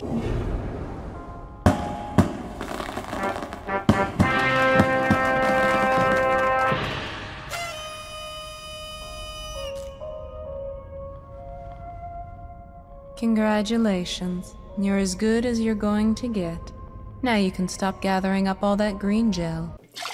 Really? Tatiana is a cool chick in this game. I think she generally has some interesting things to say depending on what point of the story you're in, and is a lot easier to connect with since she doesn't constantly sound like she secretly wants you to start coming back to the safe haven so she can finally go home for the day. In this game around chapter 5, she even sets up a shooting gallery for us that you need to play if you're a glutton for upgrades like me. Step right up and try your luck, detective. This is insane. The range has 2 game modes. Gallery mode is your stock standard shooting range, and something I find funny is that if you play these stages in ascending order, you actually go through all the environments from the first Evil Within game. Also, depending on how you do in the gallery, Sebastian or Tatiana will usually make a comment about it, although Tatiana only speaks up when you either do really well or really bad. You're the best around, detective. And nothing's ever gonna keep me down. I thought I was better than that. Disappointed! The other game mode for the gallery is chain attack mode. The goal for this mode is to match tiles together and destroy them in a chain explosion for more points. To hinder you, there are tiles to negate matches and remove time from your limit. And to help you, there are the exact opposite of that, with tiles that give you time while creating matching tiles around it. What makes this game mode worth it is the absolute magnitude of the awards you can get for simply spending a couple of minutes shooting tiles. But what makes it hard is how how little time you actually have to get a score that will earn you those rewards. All up the rewards for this mode get better the higher score you have, with the highest score being 100,000 points. You start around with 30 seconds on the clock and you just have to start shooting, but the trick is in matching the tiles. Not 4 or 5, but as many as you can to maximize your score, all while getting it set up quickly. And look, for this video, I've done a lot of stuff. I've done multiple runs of all the games, I've done some of the hardest modes the games have to offer, and yet I have not struggled with anything Evil Within related more than this game mode. I mean, I just knew that I had to get the footage of me winning this if I was going to make a comprehensive Evil Within series retrospective, so I kept trying. I tried, failed, tried, failed, tried, failed, tried some more with my webcam on, my housemate tried, I tried again, my housemate got bored and left, I was still trying, I tried again, kept trying, I was in another plane of reality, one populated by colored blocks and dwindling time limits. I was so focused that on my 20th try, I didn't even notice that I passed the maximum score. Yeah!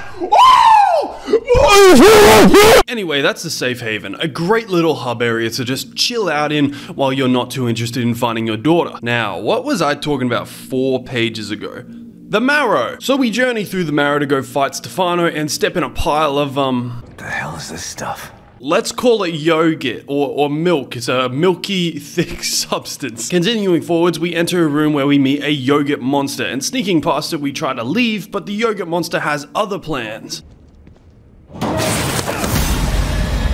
Oh, shit!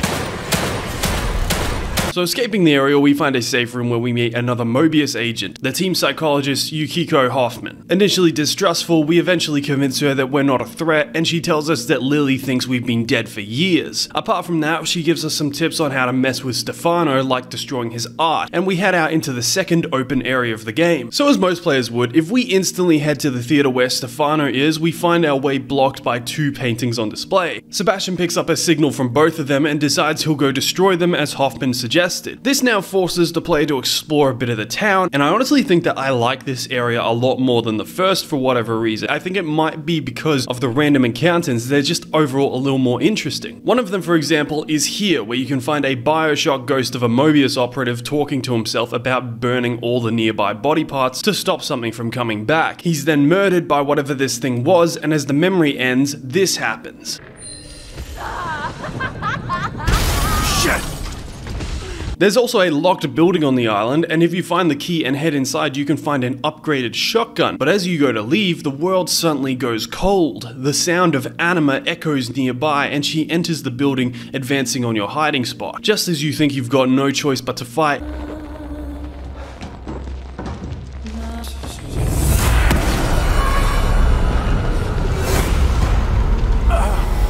she vanishes. And if you haven't got your fill of scary ghost woman yet, you can head to this nearby diner. Finding a dead guy and activating a memory echo, we can hear that he was being stalked by Anima just like us. And as we try to leave, the jukebox begins blaring music.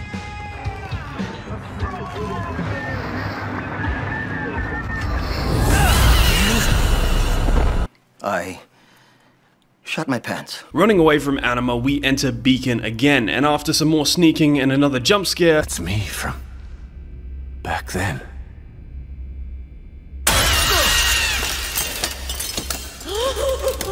we're able to escape Anima for the second time. By the way, if it sounds like I'm glossing over these Anima encounters, I kind of am, because there's nothing too much that happens in them. You just kind of sneak around, and then it's all set up for the third one, in which stuff actually does happen that's important to Sebastian's story. And that's all about there is to do on this island. So back to the main mission, we hunt down Stefano's paintings and get pulled into a puzzle. I'm gonna stab the shit out of you. There's not much to these sequences, it's literally just find item, avoid tripwires, stab models, done. So yeah, it's not really that interesting. Except there is a part where Obscura shows up again and you have to sneak around it, but no matter how well you sneak, it's always scripted to figure out where you are just as you try to leave, making this wonderfully stressful moment.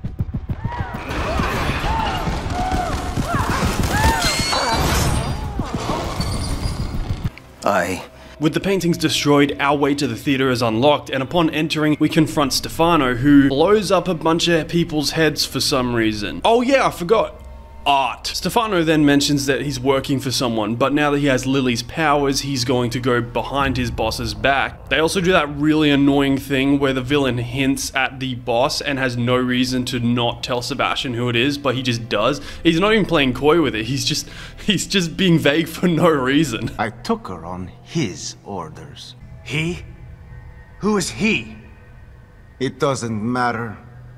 He won't be around much longer. You can fuck off, pal! You can fuck right off! Anyway, Stefano tries to leave and we give chase. Coming into contact with Aperture again, Sebastian has to literally play that scarecrow part from Batman Arkham Asylum. And after evading it, we make it to our final confrontation with Stefano. A cool detail is that this plaque outside of the boss arena actually has Sebastian's name on it. Stefano intends to kill us and make a show of it. No more running. No more games. Agreed. You're beginning to bore me. Your death will be ardent.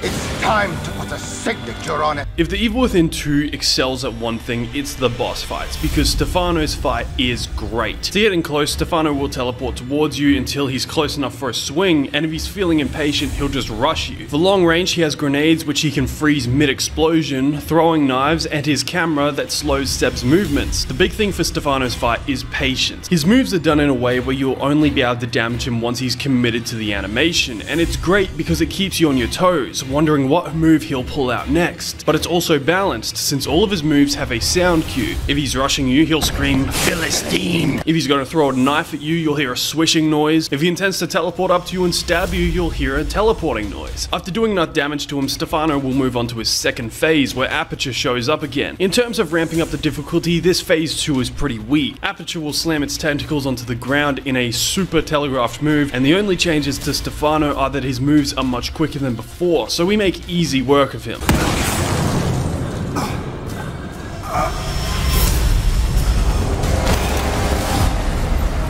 You made me into a masterpiece. Must record it. If only I had my camera. Where did it go? That feeling when the best villain in the entire game series dies in the first half of the game. Still time. For one last photo. That feeling when the best villain in the entire game series dies in the first half of the game. Sebastian is teleported back to the theater and sees Lily, who hides from him because she's still under the impression that he's dead. Seb tries to coax her out, but suddenly Ruvik shows up. Myra. Oh yeah, right, Myra. So Myra takes Lily and the floor collapses with Sebastian falling in. Also, I have no idea if it was intentional or not that they made Myra look like Ruvik. Every time I play this game and that scene happens, I'm like, I don't remember Ruvik being in this game. The weirdest part is that Sebastian doesn't even seem to react as if it might be Ruvik. Like, dude, who else do you know that wears a white robe that stands in darkness and a bunch of fucking fog fills the room when he enters it, huh? Sebastian wakes up again in his office, and heading outside, we can find a strange mural has been placed there. Going to touch it, Sebastian is transported to a place that looks like it belongs in another game, but I actually think that might be the point. After some messing around, we begin hearing a voice that tries to convince Sebastian to follow him, almost like the voice is a prophet of some kind. Eventually, we're attacked by lava monsters from Lego Power Miners. Okay, look at my analytics. Most of you are in my age range, which means I know all of you know Lego Atlantis and Lego Power Miners. How dope was those themes, man? Why did they discontinue him? All right, here's my promise. If I get to 100,000 subscribers, we'll celebrate by doing a lore video on either Lego Atlantis or Lego Power Miners. Your choice. What was I talking about? Evil Within, yeah. I really dislike these enemies, and it's probably not for any reason you might think. Pretty much, they sound stupid. And honestly, that goes for a lot of monsters in this game. In fact, I think that's what makes Anima so scary, is the fact that she's not some goofy ass monster, unlike these guys. Who looks at these guys and goes, fuck, I'm scared. They're tough as nails enemies, but when you're getting charged by a monster that's making this noise, I just can't take it seriously. Roar, roar, roar, roar, roar.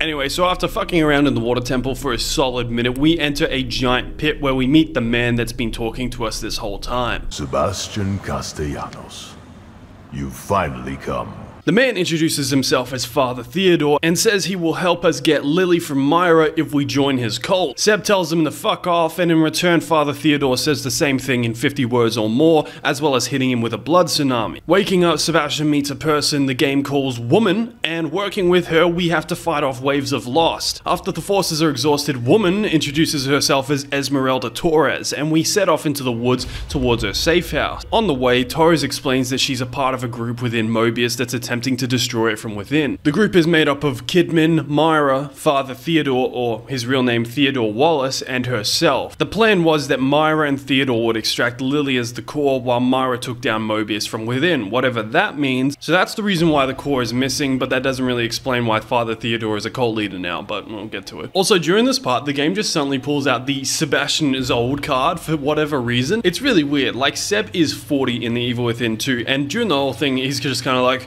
here we go again. But then for this one section, they just start acting like Sebastian is old man Logan levels past his prime.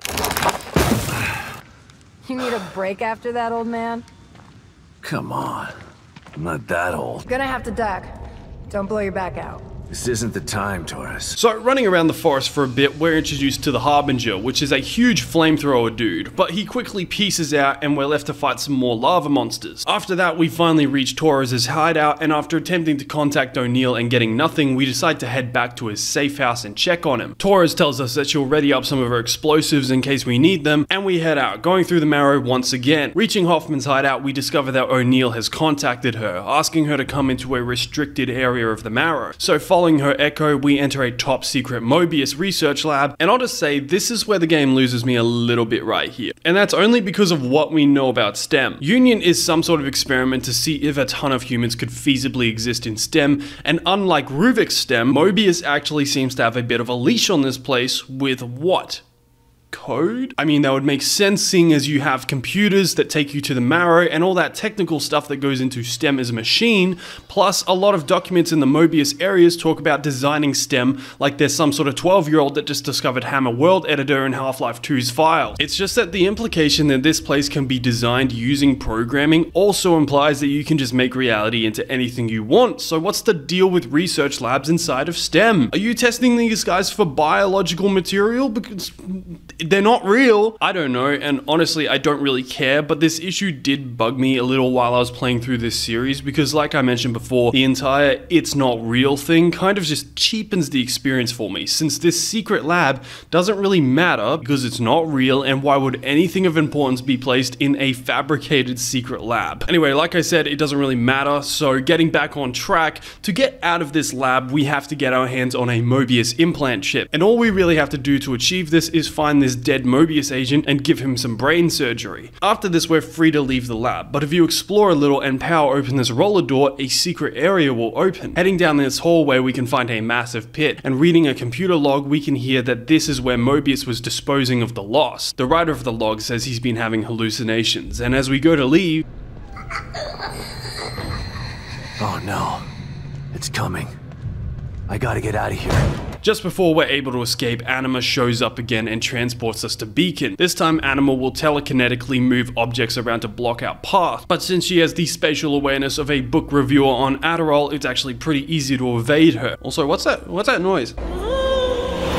No, they gave Anima a goofy noise. Anima was the one monster in this game that did not have a goofy noise, and they just had to go ruin it. What is up with your sound design department, Tango? So after evading her, we enter this room where we can find two files. One is a letter from Police Chief Van Kirk, Sebastian's old boss at KCPD. It's clear that he was with Mobius, and we learn that after the Evil Within 1, Sebastian was sent for mandatory counseling. However, the police psychologist was on the Mobius payroll, and was tasked with finding out what Seb knew, while also convincing him that none of what he witnessed was real. Another file we can find is the second half of the ripped piece of the psychologist's report that we found earlier, and here we can find that Sebastian didn't escape Mobius, but instead they let him go to see the long-lasting effects STEM had on a person, essentially treating him as their guinea pig. It all makes you feel pretty bad for Sebastian. I mean, he didn't ask for any of this. Mobius kidnapped Lily, which led to Myra going disappearing, which led to him conducting his private investigation. Really, he was damned from the start. He's already lost the game, he's just dealing with it and picking up the pieces at this point. After the revelations, we're allowed to leave the room, and as we enter a hallway, flashes of the previous game begin appearing on the walls. In the room ahead, we can hear someone.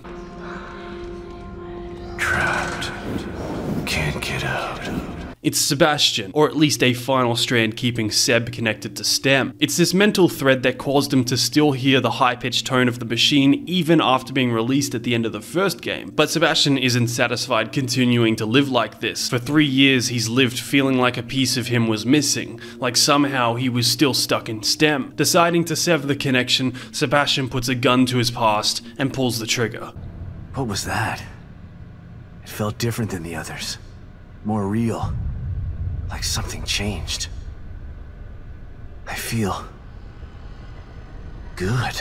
So this is the point of the game when you suddenly realize that The Evil Within 2 actually has a very positive message. It's a game about forgiving yourself, letting go of the past, and making up for past mistakes, and while a bit of the writing can be a little bit cheesy and on the nose at times, it's generally heartwarming and pretty refreshing to have a game where a returning protagonist comes back and he isn't worse than ever or down in the dumps. I mean, Seb is that in this game, but the point is that through the campaign, he's built back up to being better than ever, and it's pretty heartwarming. Anyway, the second thing to take out of this side quest completion is that you get the motherfucking OG revolver, baby! I'm not joking, this is one of the best weapons in the game. Like, if you get this thing, you better believe there's no going back to the default pistol. Another thing you unlock from this side quest is Sebastian's classic outfit, which I like so much that I'll be wearing it in the game for the rest of my playthrough, just as soon as I make it back to Sebastian's room. Now, where is that room? Maybe there's one through here. No? Out here? Maybe in here. You've got to resist him! Hoffman!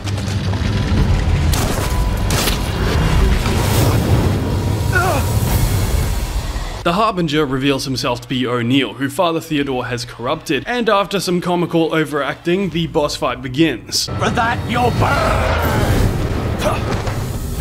The Harbinger boss fight is pretty much the turf war system from GTA San Andreas. O'Neill will try to light the entire area on fire, which if he does, will start blocking off areas you can move through. Sebastian can combat this by switching on fire sprinklers, but like all boss fights, the main idea is just pump lead into them. And overall, I'd say that O'Neill is definitely an easy boss to beat, but the trick is to have bullets. So here's a complaint, rare thing, I know, I haven't really complained too much about The Evil Within 2 too much, but if this game does one thing pretty poorly, it's ammo placement. In the original Evil Within, if you were about to head into a fight, you'd at least get a full clip of ammo, but here, thanks to the new crafting system, the game does not give you anything since it assumes you'll be making your own stuff. Oh, what's that? I haven't talked about the crafting system yet. Oh, okay. Here's a crash course. The Evil Within 2's new big feature is field crafting. Around the world you can find gunpowder, plants, pieces of metal, electricity conductors, and it can all be used to make stuff for Seb. Syringes can be crafted, all the crossbow bolts, but most importantly, bullets. Now this is a great mechanic, being able to actually make your own bullets, but I think a big problem with this whole thing is that the game just assumes you'll have this gunpowder stuff on hand at all times. And even being the completionist that I am, I'll just say that even though I consistently use stealth most of the way to this fight, I still didn't have enough gunpowder to make more than a few bullets, and thus had to rely on the arena bullet spawning locations. The two spawning locations are here and here. The bullets you can get are mostly going to be pistol rounds, and how many you get greatly varies. So really, this boss fight is literally just saving up bullets to kill O'Neill. I'm sorry, man. Father Theodore ripped you off. Like, O'Neill thought he was going to be more capable, but nah, Father Theodore gave him a big jug of dummy juice. O'Neill is not very smart, not very fast, and not exactly dangerous. Using his flamethrower, he can spray the area with fire, but the most common move he'll use is the firebomb trick. The problem for O'Neill is that to use this, he's got to go into a ready animation to fire one off, while Sebastian does not, meaning that even if this guy sees me before, during, or after I unload my bullet bank into him, it doesn't matter, because I'm gone before he can actually hurt me. Anyway, what I'm getting at is O'Neill is easy, and beating him is only a matter of time, which is something we do. And in the cutscene after beating him, I love that Sebastian doesn't even pretend like he gives a shit that O'Neill's gonna die. You've got to stop him. I can't stop him if I can't find him, O'Neill. O'Neill tells us that he built a machine to hide Father Theodore between layers of the STEM reality.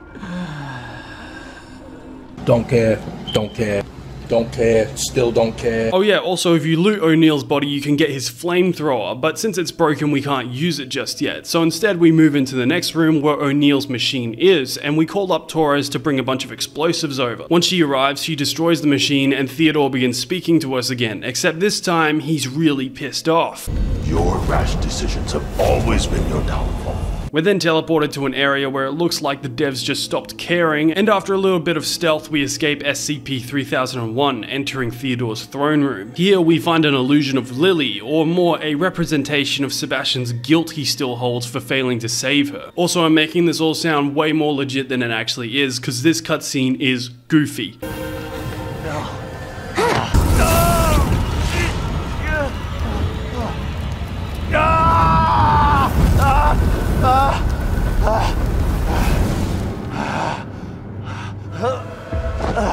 So earlier I said that this game spreads a good message, and it is true. However, I think the way these revelations come about are a little cheesy or goofy. Like, some parts work, but others really don't. And it almost feels like around this point in the game, the writing really begins to go downhill in terms of dialogue. Like, at this point, Father Theodore is shit-talking Sebastian to his face, so Seb goes to shoot him, but instead shoots Torres by mistake.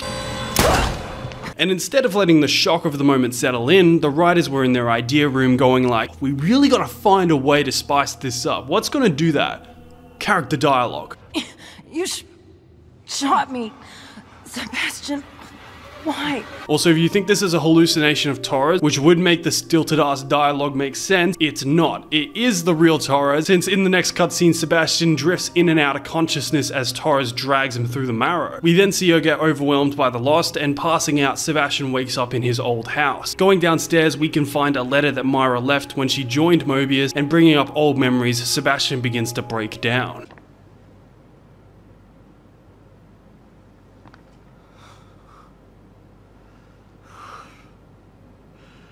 I'm so sorry, Sebastian. Myra then appears and gives Sebastian a pep talk in a scene that's half heartwarming and half creepy, just because of how distant Myra seems in the whole thing. I don't like it. It's my fault. You tried to tell me, but I didn't believe you. What you're doing, it's like blaming yourself for an earthquake. It wasn't your fault. She then leaves and tells Sebastian to forgive himself for all the shit that's happened to him that literally isn't his fault, and all the pieces suddenly fall into place for Seb. Forgive yourself. I love this scene. You can literally just see the gears turning in Sebastian's head. I can forgive myself for stuff that's not my fault?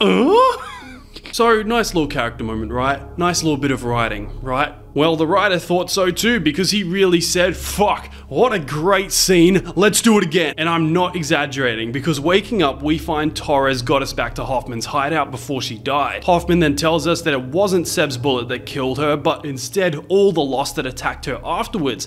And this is Sebastian's fucking reaction to that information. It's all my fault. Again. What?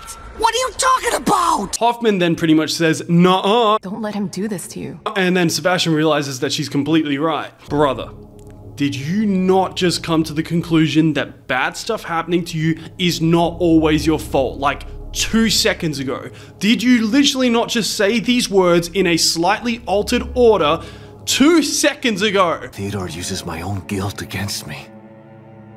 But guilt for what? It's their fault, not mine. This is what he wants. Trying to make me feel guilty. But he's the one who did this, not me. He's the guilty one. What is character progression? Honestly, was this a mistake with the script where they had 2 scenes where Sebastian forgives himself for something and then they just forgot to choose one and left both in? It really does feel like that. It's so bizarre. Anyway, Hoffman says that destroying Liam's machine worked and Theodore's stronghold has appeared in Union, with the only problem being that it's surrounded by a wall of fire. Hoffman says that she can jerry-rig a mobile reality stabilizer and that she'll meet us in Union when we're ready to enter the stronghold. So picking up Torres' rifle, Sebastian drops the filthiest one-liner ever spoken by a good guy protagonist. I'm gonna hunt him down like the dog that he is. Are we the baddies? So after this, we head out into Union to meet up with Hoffman and ooh, is that a Harbinger? So earlier we picked up a broken flamethrower and Sebastian says he can fix the thing if we find more parts. And I don't know about you, but I don't think there's anywhere better to find parts for a flamethrower than to scavenge them from another flamethrower. So this commences Operation Mug the Harbinger, and the general idea is that I'm gonna pull a Joe Chill and murder this guy before robbing him. But there is one problem.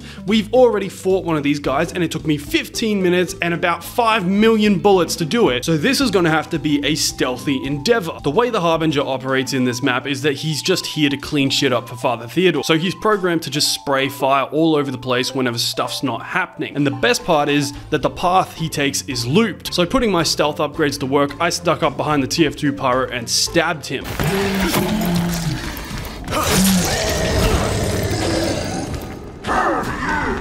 Yeah, so it turns out Harbingers eat knives for breakfast, so I decided to see how many knives it took to make him not hungry anymore.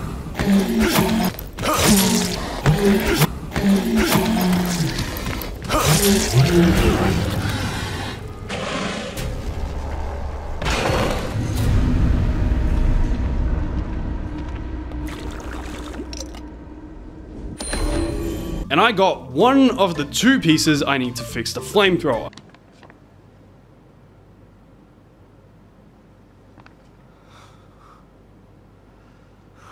Yeah, so there's actually 2 Harbingers in this point of the game, so hunting him down and introducing him to Sharpie, I got the part I needed and thus got my flamethrower. And I'm gonna say something controversial, I think it's a little mid.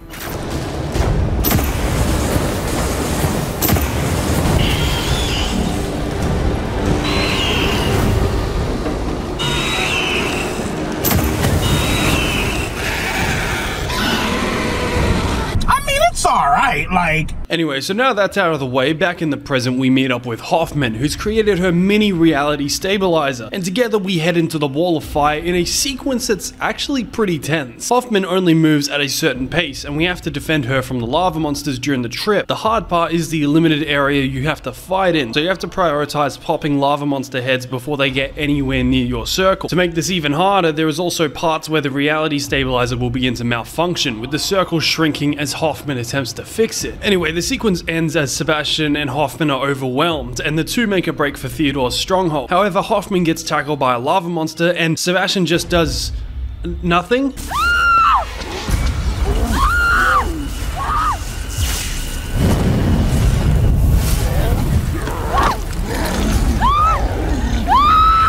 Hoffman!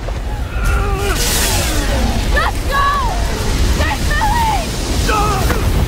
Dude, you do know you're like a walking arsenal, right? Like, you could have easily covered her here. What was Seb doing for the 5 whole seconds that Hoffman was fighting for her life? Either way, it doesn't make a difference, and Hoffman is killed as the reality stabilizer fails, and we're thrown inside Theodore's stronghold. Now, I'm gonna skip a lot of what happens in the stronghold because you've seen it in a million other games. You're approaching a big boss fight, and he just won't shut the fuck up. You've come back to me, Sebastian Castellanos.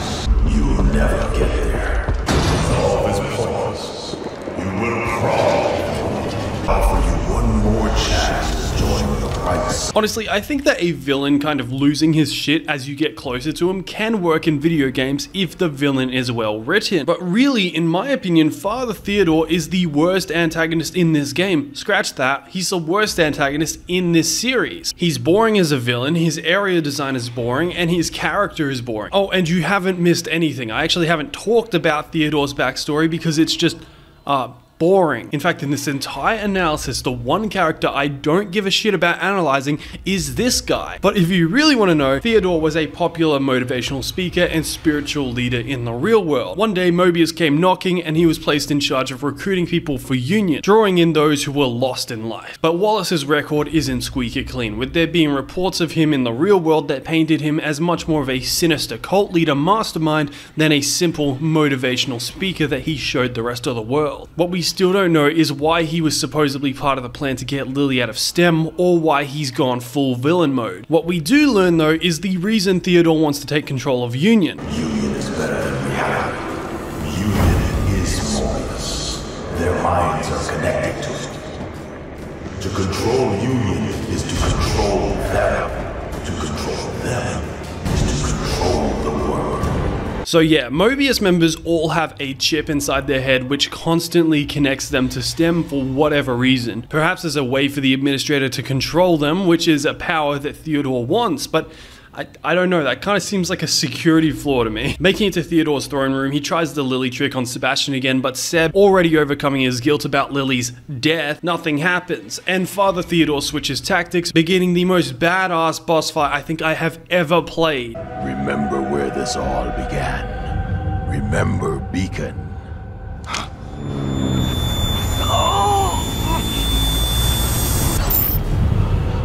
Yes, you remember it all.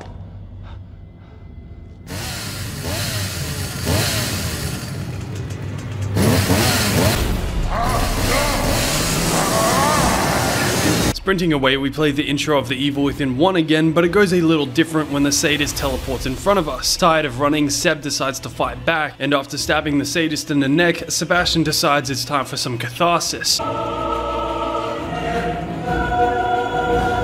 this time. Picking up the sadist's chainsaw, we begin walking towards the has-been boss fight. The soundtrack is going crazy. Sebastian goes to bring the chainsaw down just as the sadist pulls out a knife, setting just how batshit insane this boss fight is going to be. Hold on, I need to disperse any previous illusions I had that this video might get monetized. So, goodbye, sweet dreams.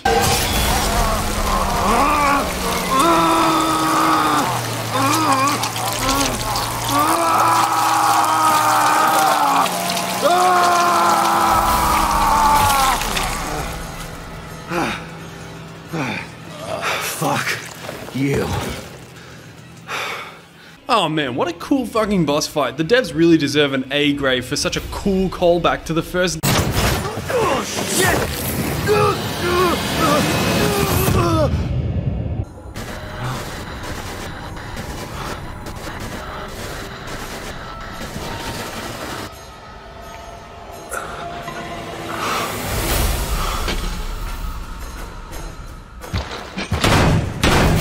So while the sadist didn't really have a fight, but instead a quick time event, the Keeper does, and he's fucking pissed. In the first game, the Keeper would speed walk after you, but in this game, he's booking it after you, and he's dead.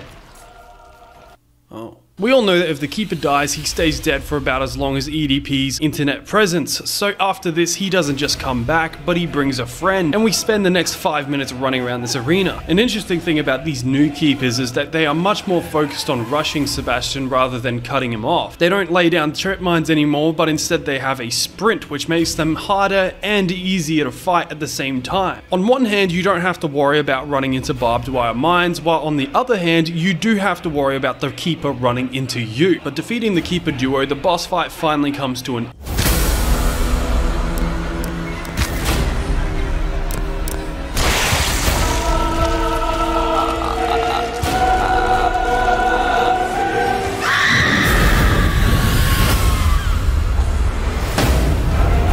I burned you once, and I'll do it again. I told you, this boss fight goes hard. So Laura is just as dangerous as ever here. And do you remember what I was saying about the flamethrower earlier? About it being overpowered and underpowered at the same time? It's great for using against the Lost, but the moment you decide it might be alright to use this against the one enemy that hates fire, it turns into the TF2 Pyro's flamethrower in terms of damage.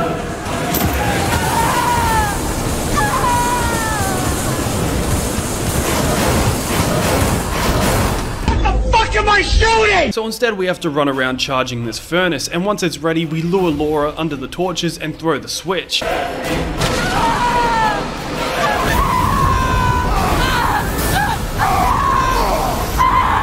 Now that Sebastian has conquered his demons, Theodore has nothing left to throw at us, and just before he can tell us where Lily is, Myra kills him. Sebastian tries to convince Myra that they need to leave STEM, but something's still wrong, and she seems convinced that Lily has to stay protected. Also, Theodore shows up one more time to prove just how much of an L character he is. No! The power of the core is mine.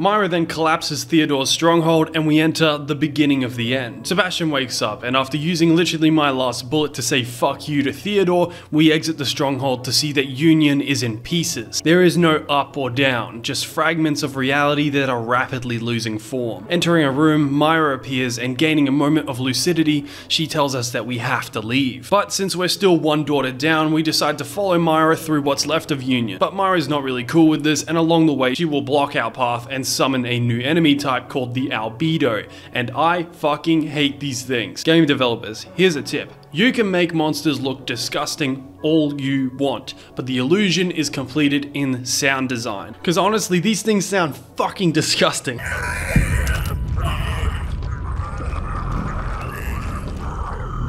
Oh, it honestly sounds like they're suffering from the worst cold ever. It's my pleasure to put these guys out of their misery. Also, something funny I find about this level is how it almost seems like the developers are getting their fill of Sebastian falling off high places, falling through the floor, falling off stuff in general. Like they forgot to carry all that over from the first game and they just had to cram it all into one level.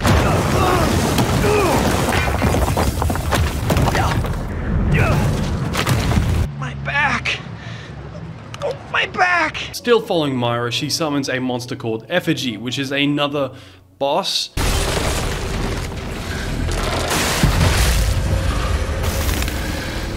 Oh god. How long is this video? Do I have to cover this boss? You know the drill. Effigy is an Evil Within boss. He's big, scary, and he runs towards you while you shoot him. He's got a big charge and a big stomp and shit. Oh, what? You want a strategy for completing this boss fight? Shoot him. There you go.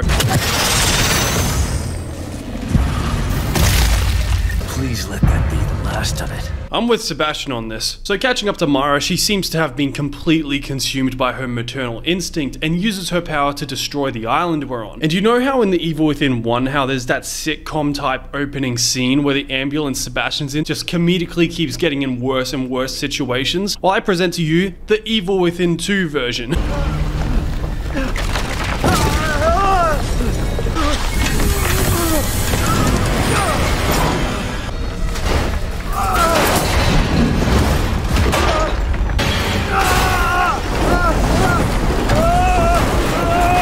Waking up, we find ourselves in a white void, the calm in the eye of the storm. Seeing his house in the distance, Sebastian musters up what strength he has left and continues onwards. This is the void, the last remnants of Union, and this is really where the entire game series starts to come together in a kind of emotional sense. I mean, the visuals and the soundtrack are just amazing. The atmosphere and tone is just palpable. Moving through the area, we can hear memory echoes. Echoes of how Theodore tricked the insurgency into believing he only wanted to help Lily. In fact, we learn here that the only reason that Union fell apart is because after Lily was removed as the core, Theodore turned on Myra, attempting to take Lily. Something else we can find here is Sebastian's room. Heading inside, we can find Projector Kitty sleeping. There's nothing left to reminisce about. Heading to our upgrade chair, we buy what we can afford, and before leaving, say our goodbyes to the one who's been with us from the start.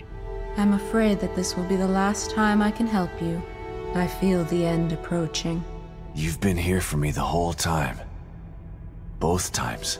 Maybe I've been with you longer than that. What do you mean? Who are you? I'm who I've always been. I'm who I'll always be. I'm who you turn to when you need inner strength. And you need me now more than ever. And when this is all over? When this is all over, you won't need me again. Because this will be over? Or because I'll be dead? The same answer applies either way. Now, let's get you ready. Heading out, we make our final trek up to our house, the place where all this started. Reaching the top, we find Myra. Myra tells us that she plans to keep Lily here forever to avoid anyone ever hurting her again. But obviously, Sebi isn't cool with this, and as he tries to talk sense into Myra, she attacks him. Don't make me do this!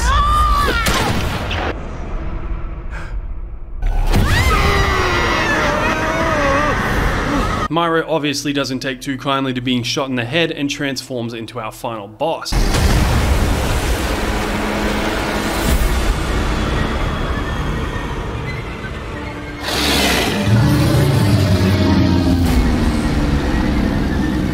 My God.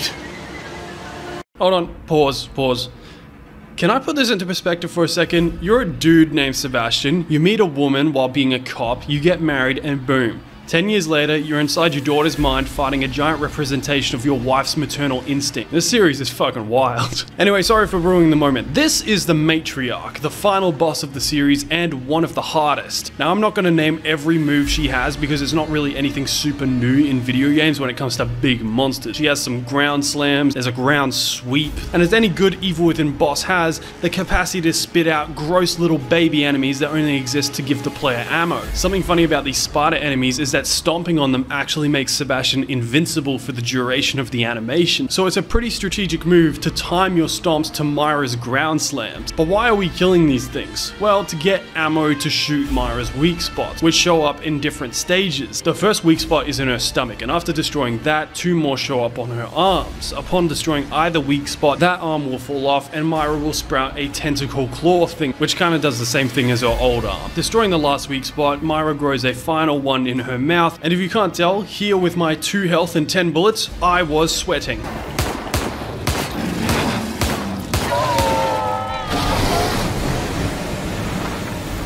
With Myra defeated, she melts back into what absolutely resembles yoga. Also guys, let's spread awareness about the Evil Within by sharing this clip without any context.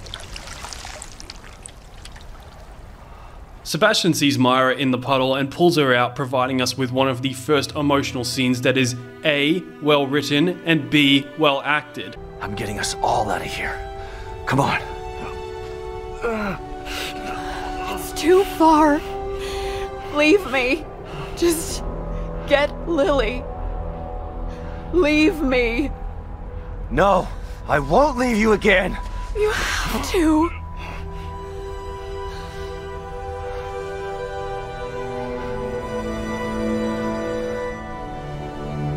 Go. I'll follow. I'll meet you there. Lily needs you now. Please, hurry. What the hell, where'd that come from? So Sebastian does what Myra asks and heads to the house. Opening the front door, the perspective switches to Kidman in the real world. In the control room, the administrator is told that Sebastian has reached Lily, however Union is on the brink of collapse. The administrator instructs his people to prepare for Lily's extraction and to euthanize Sebastian once it's done, due to Seb knowing too much at this point. Now at this part, we begin getting a bit of a payoff to the Evil Within 1.5, as Kidman begins back-talking the administrator. But there's one thing that takes me out of this moment, and that's the fact that I think the administrator only has like 3 gesture animations, which is like, just look out for him. They play him like 7 times. Hear me. I'm sensing traction point is he entered STEM as well. Anyway, Kidman decides the time is now and pulls a gun on the administrator, but the dude literally white man jump scares the camera and she loses her chance diving into cover.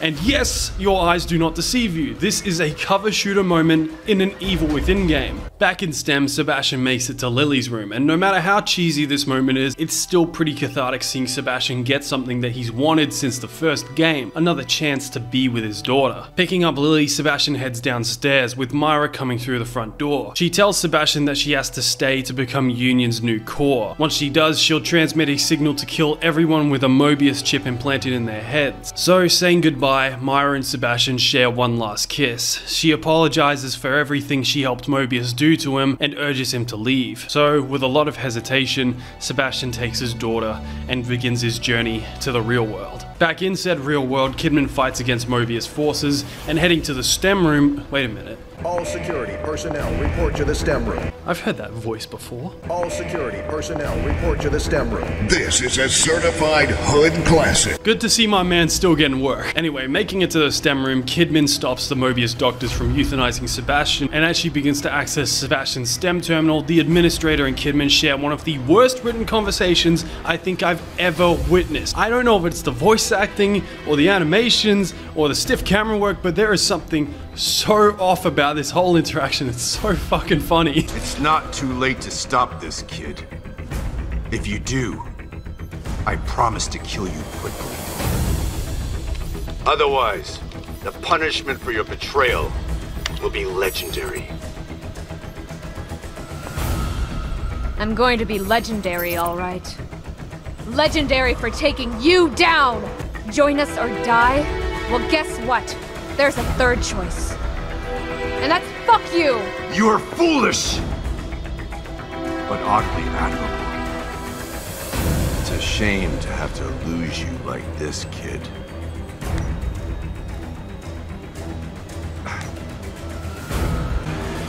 I took my chip out 3 days ago.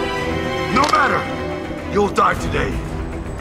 One way or another. I need a second. Back in STEM, Kidman tells Sebastian to get to his room, and beginning our final run, Sebastian sprints towards the light of the mirror he's relied on so many times. The whole band has shown up for the soundtrack, and the music tells us that this is it. In this whole saga, Sebastian has only wanted one thing: a chance to do it all over again, a chance to save Lily. Now he has that chance, and all he has to do is run. Is this what it was like, Seb? After the accident? Well, I never put a gun to my head. No, of course not. Just quietly sank into a bottle. We can't all be perfect. We're gonna be home soon. Just gotta hang on. Making it to the mirror, Sebastian escapes STEM with Lily. Myra says her goodbyes and transmits the signal. Back in the real world, the Mobius strike team breaches the STEM room, but as Kidman looks down the hall, she sees that it's worked. Myra's signal has melted everyone's brains. The administrator then shows up, and after he and Kidman have a staring contest, admin loses, with his punishment being death. Sebastian wakes up, and both he and Kidman prepare to release Lily.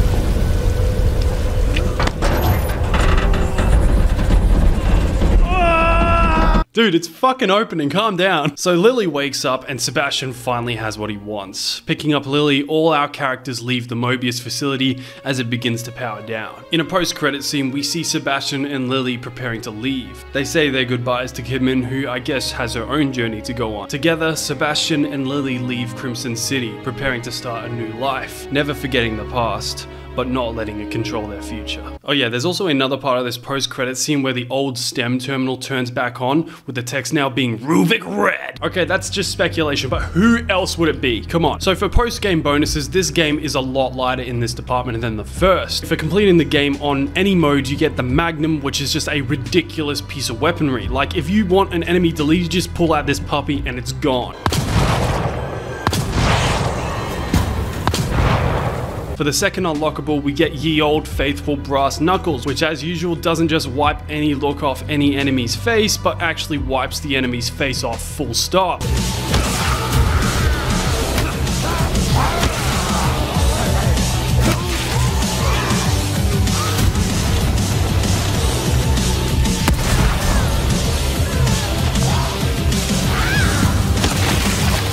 and that's unlockables. Honestly, I think the game is so light in that department, mostly because the base game is so expansive. Like if you're going to upgrade Seb fully, you're going to need at least one run where you fully explore every inch of the world. So yeah, features and progression are not something that this game lacks or needs to be substituted with bonus weapons. So the Evil Within 2, how does it fare? Well, I'd say that the game is a masterpiece of survival horror, and that's for a number of reasons. It ties together every little thing that the Evil Within has done previously into a cohesive story, and one that is emotionally charged in a good and relatable way. The gameplay has also been improved a million times over, fixing nearly every gripe and minor flaw in the original. And finally, it's not afraid to be bad. The Evil Within 2 is not a perfect piece of art with no issues at all, but what counts is it's confident in the risks it takes and it commits to them fully. And the funny thing is that this kind of ballsiness was something shown off by the OG game with its hard-edged style. But the difference here is that the Evil Within 2 just does it better, all while not being afraid to indulge in its campy roots as a survival horror game. And if we're talking about mistakes, this game makes a ton of them, like destroying all of Mobius during its second appearance in this universe. It feels like if Umbrella got destroyed before they got the chance to do any evil corporation stuff. Or how about Stefano being killed off? This guy was the most interesting, well-written villain in the entire series, and he just dies in the first act of the game, so we can go fight as dull as dishwater boss Theodore. So yes, this game isn't perfect,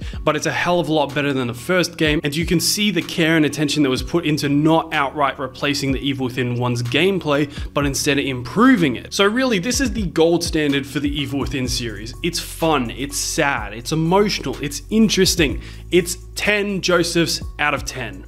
Joseph, Joseph, Joseph, Joseph, Joseph, Joseph, Joseph, Joseph, Joseph. Now let's talk about the Evil Within 3. A lot of people seem to have the idea that the Evil Within 2 sold poorly, and because of that we'll never see a third game, but as far as I can tell that's not the case. On release, the game sold 42,000 copies in Japan alone in its first week, which makes me feel like it couldn't have done as poorly as everyone believes. As well as that, no statement has ever been made by Tango to indicate that the game performed poorly. In fact, it seems like Tango has nothing but fond memories of the series, with them including quite a few Easter eggs from this series in other games, like Ghostwire Tokyo, which, fun fact, was first being created as the Evil Within 3. This game has 2 Easter eggs you can find, with one being Joseph's glasses and another being Stefano's camera. Or more recently in Hi-Fi Rush, where you can find 2 robot versions of Sebastian and Joseph, or in this game, Seb AAA and JSF001. Also near the end of the game, in this elevator, you can see a news story saying that a sequel to a popular survival horror game franchise has been announced. And how many of those does Tango Games have under their belt? Overall, I think a sequel to this game is inevitable. It's got a reputation of being pretty good, and there's also still a lot more story to tell. Even though Sebastian's role in the world is done, and I'm damn happy about that, give my guy a break, there's still characters out there that have more story left to tell. Take Kidman for example, what's she doing now? Or what about Ruvik? He's loose in the world, and let me remind you, a world where maybe millions of people just had their brains melted for being associated with Mobius. So I guarantee he's got something up his sleeve. Also, what about Joseph? In the second game we learn he's alive, but that's it. Where is he? Was Mobius holding him? What happened to him? Really, I can see Joseph being the protagonist in the Evil Within 3, and I think if Tango kept learning from their missteps,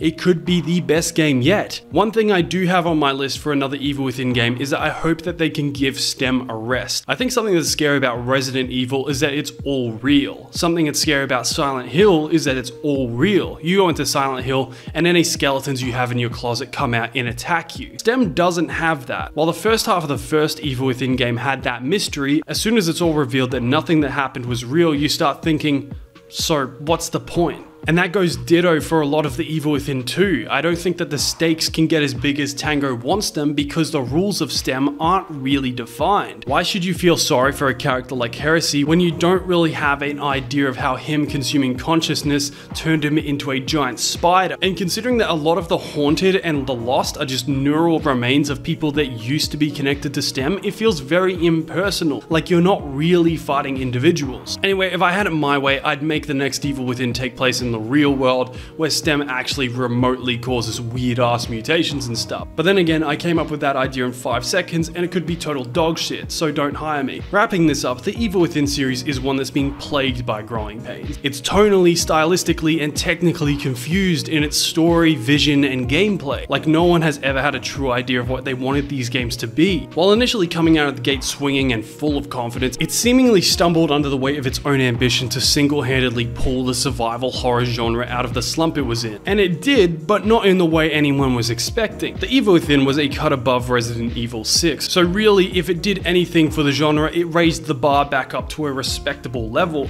but not a level where the Evil Within was seen as the gold standard of survival horror. It was a level where when something like Resident Evil 7 came around, people were able to point to that and say, now that's a horror game, plus I understand the story. The original Evil Within became an example of how not to tell a solid story. It took notes from Resident Evil and Silent Hill, but forgot all the whys and hows, creating a beautiful product, albeit with a muddy vision. If anything, this series is a labor of love, a prime example of what it really means to evolve. Missing the mark doesn't mean you've failed, it means you've missed and it's time for another swing. And I think it's great that Tango doesn't just cut losses and move on to something else, because I truly believe they've got something special here. A lot of would-be game franchises have stumbled out of the gate through the years, and often because of a bad first impression, they get sequels that are less than stellar, which only help push the series into obscurity. But I don't think the Evil Within will do that, and I don't think it deserves that. While not redefining the survival horror genre, it sure as hell has redefined itself for the better. And I have no doubt that if and when a third game comes around, they'll be able to do it again. Or we'll see Sebastian and Joseph for the last time as Fortnite skins. You never know how these things will go. Hello everybody, if you're watching this, I love you, because what is this? This has got to be nearly 3 hours. I don't even know. At the time of recording, I don't know.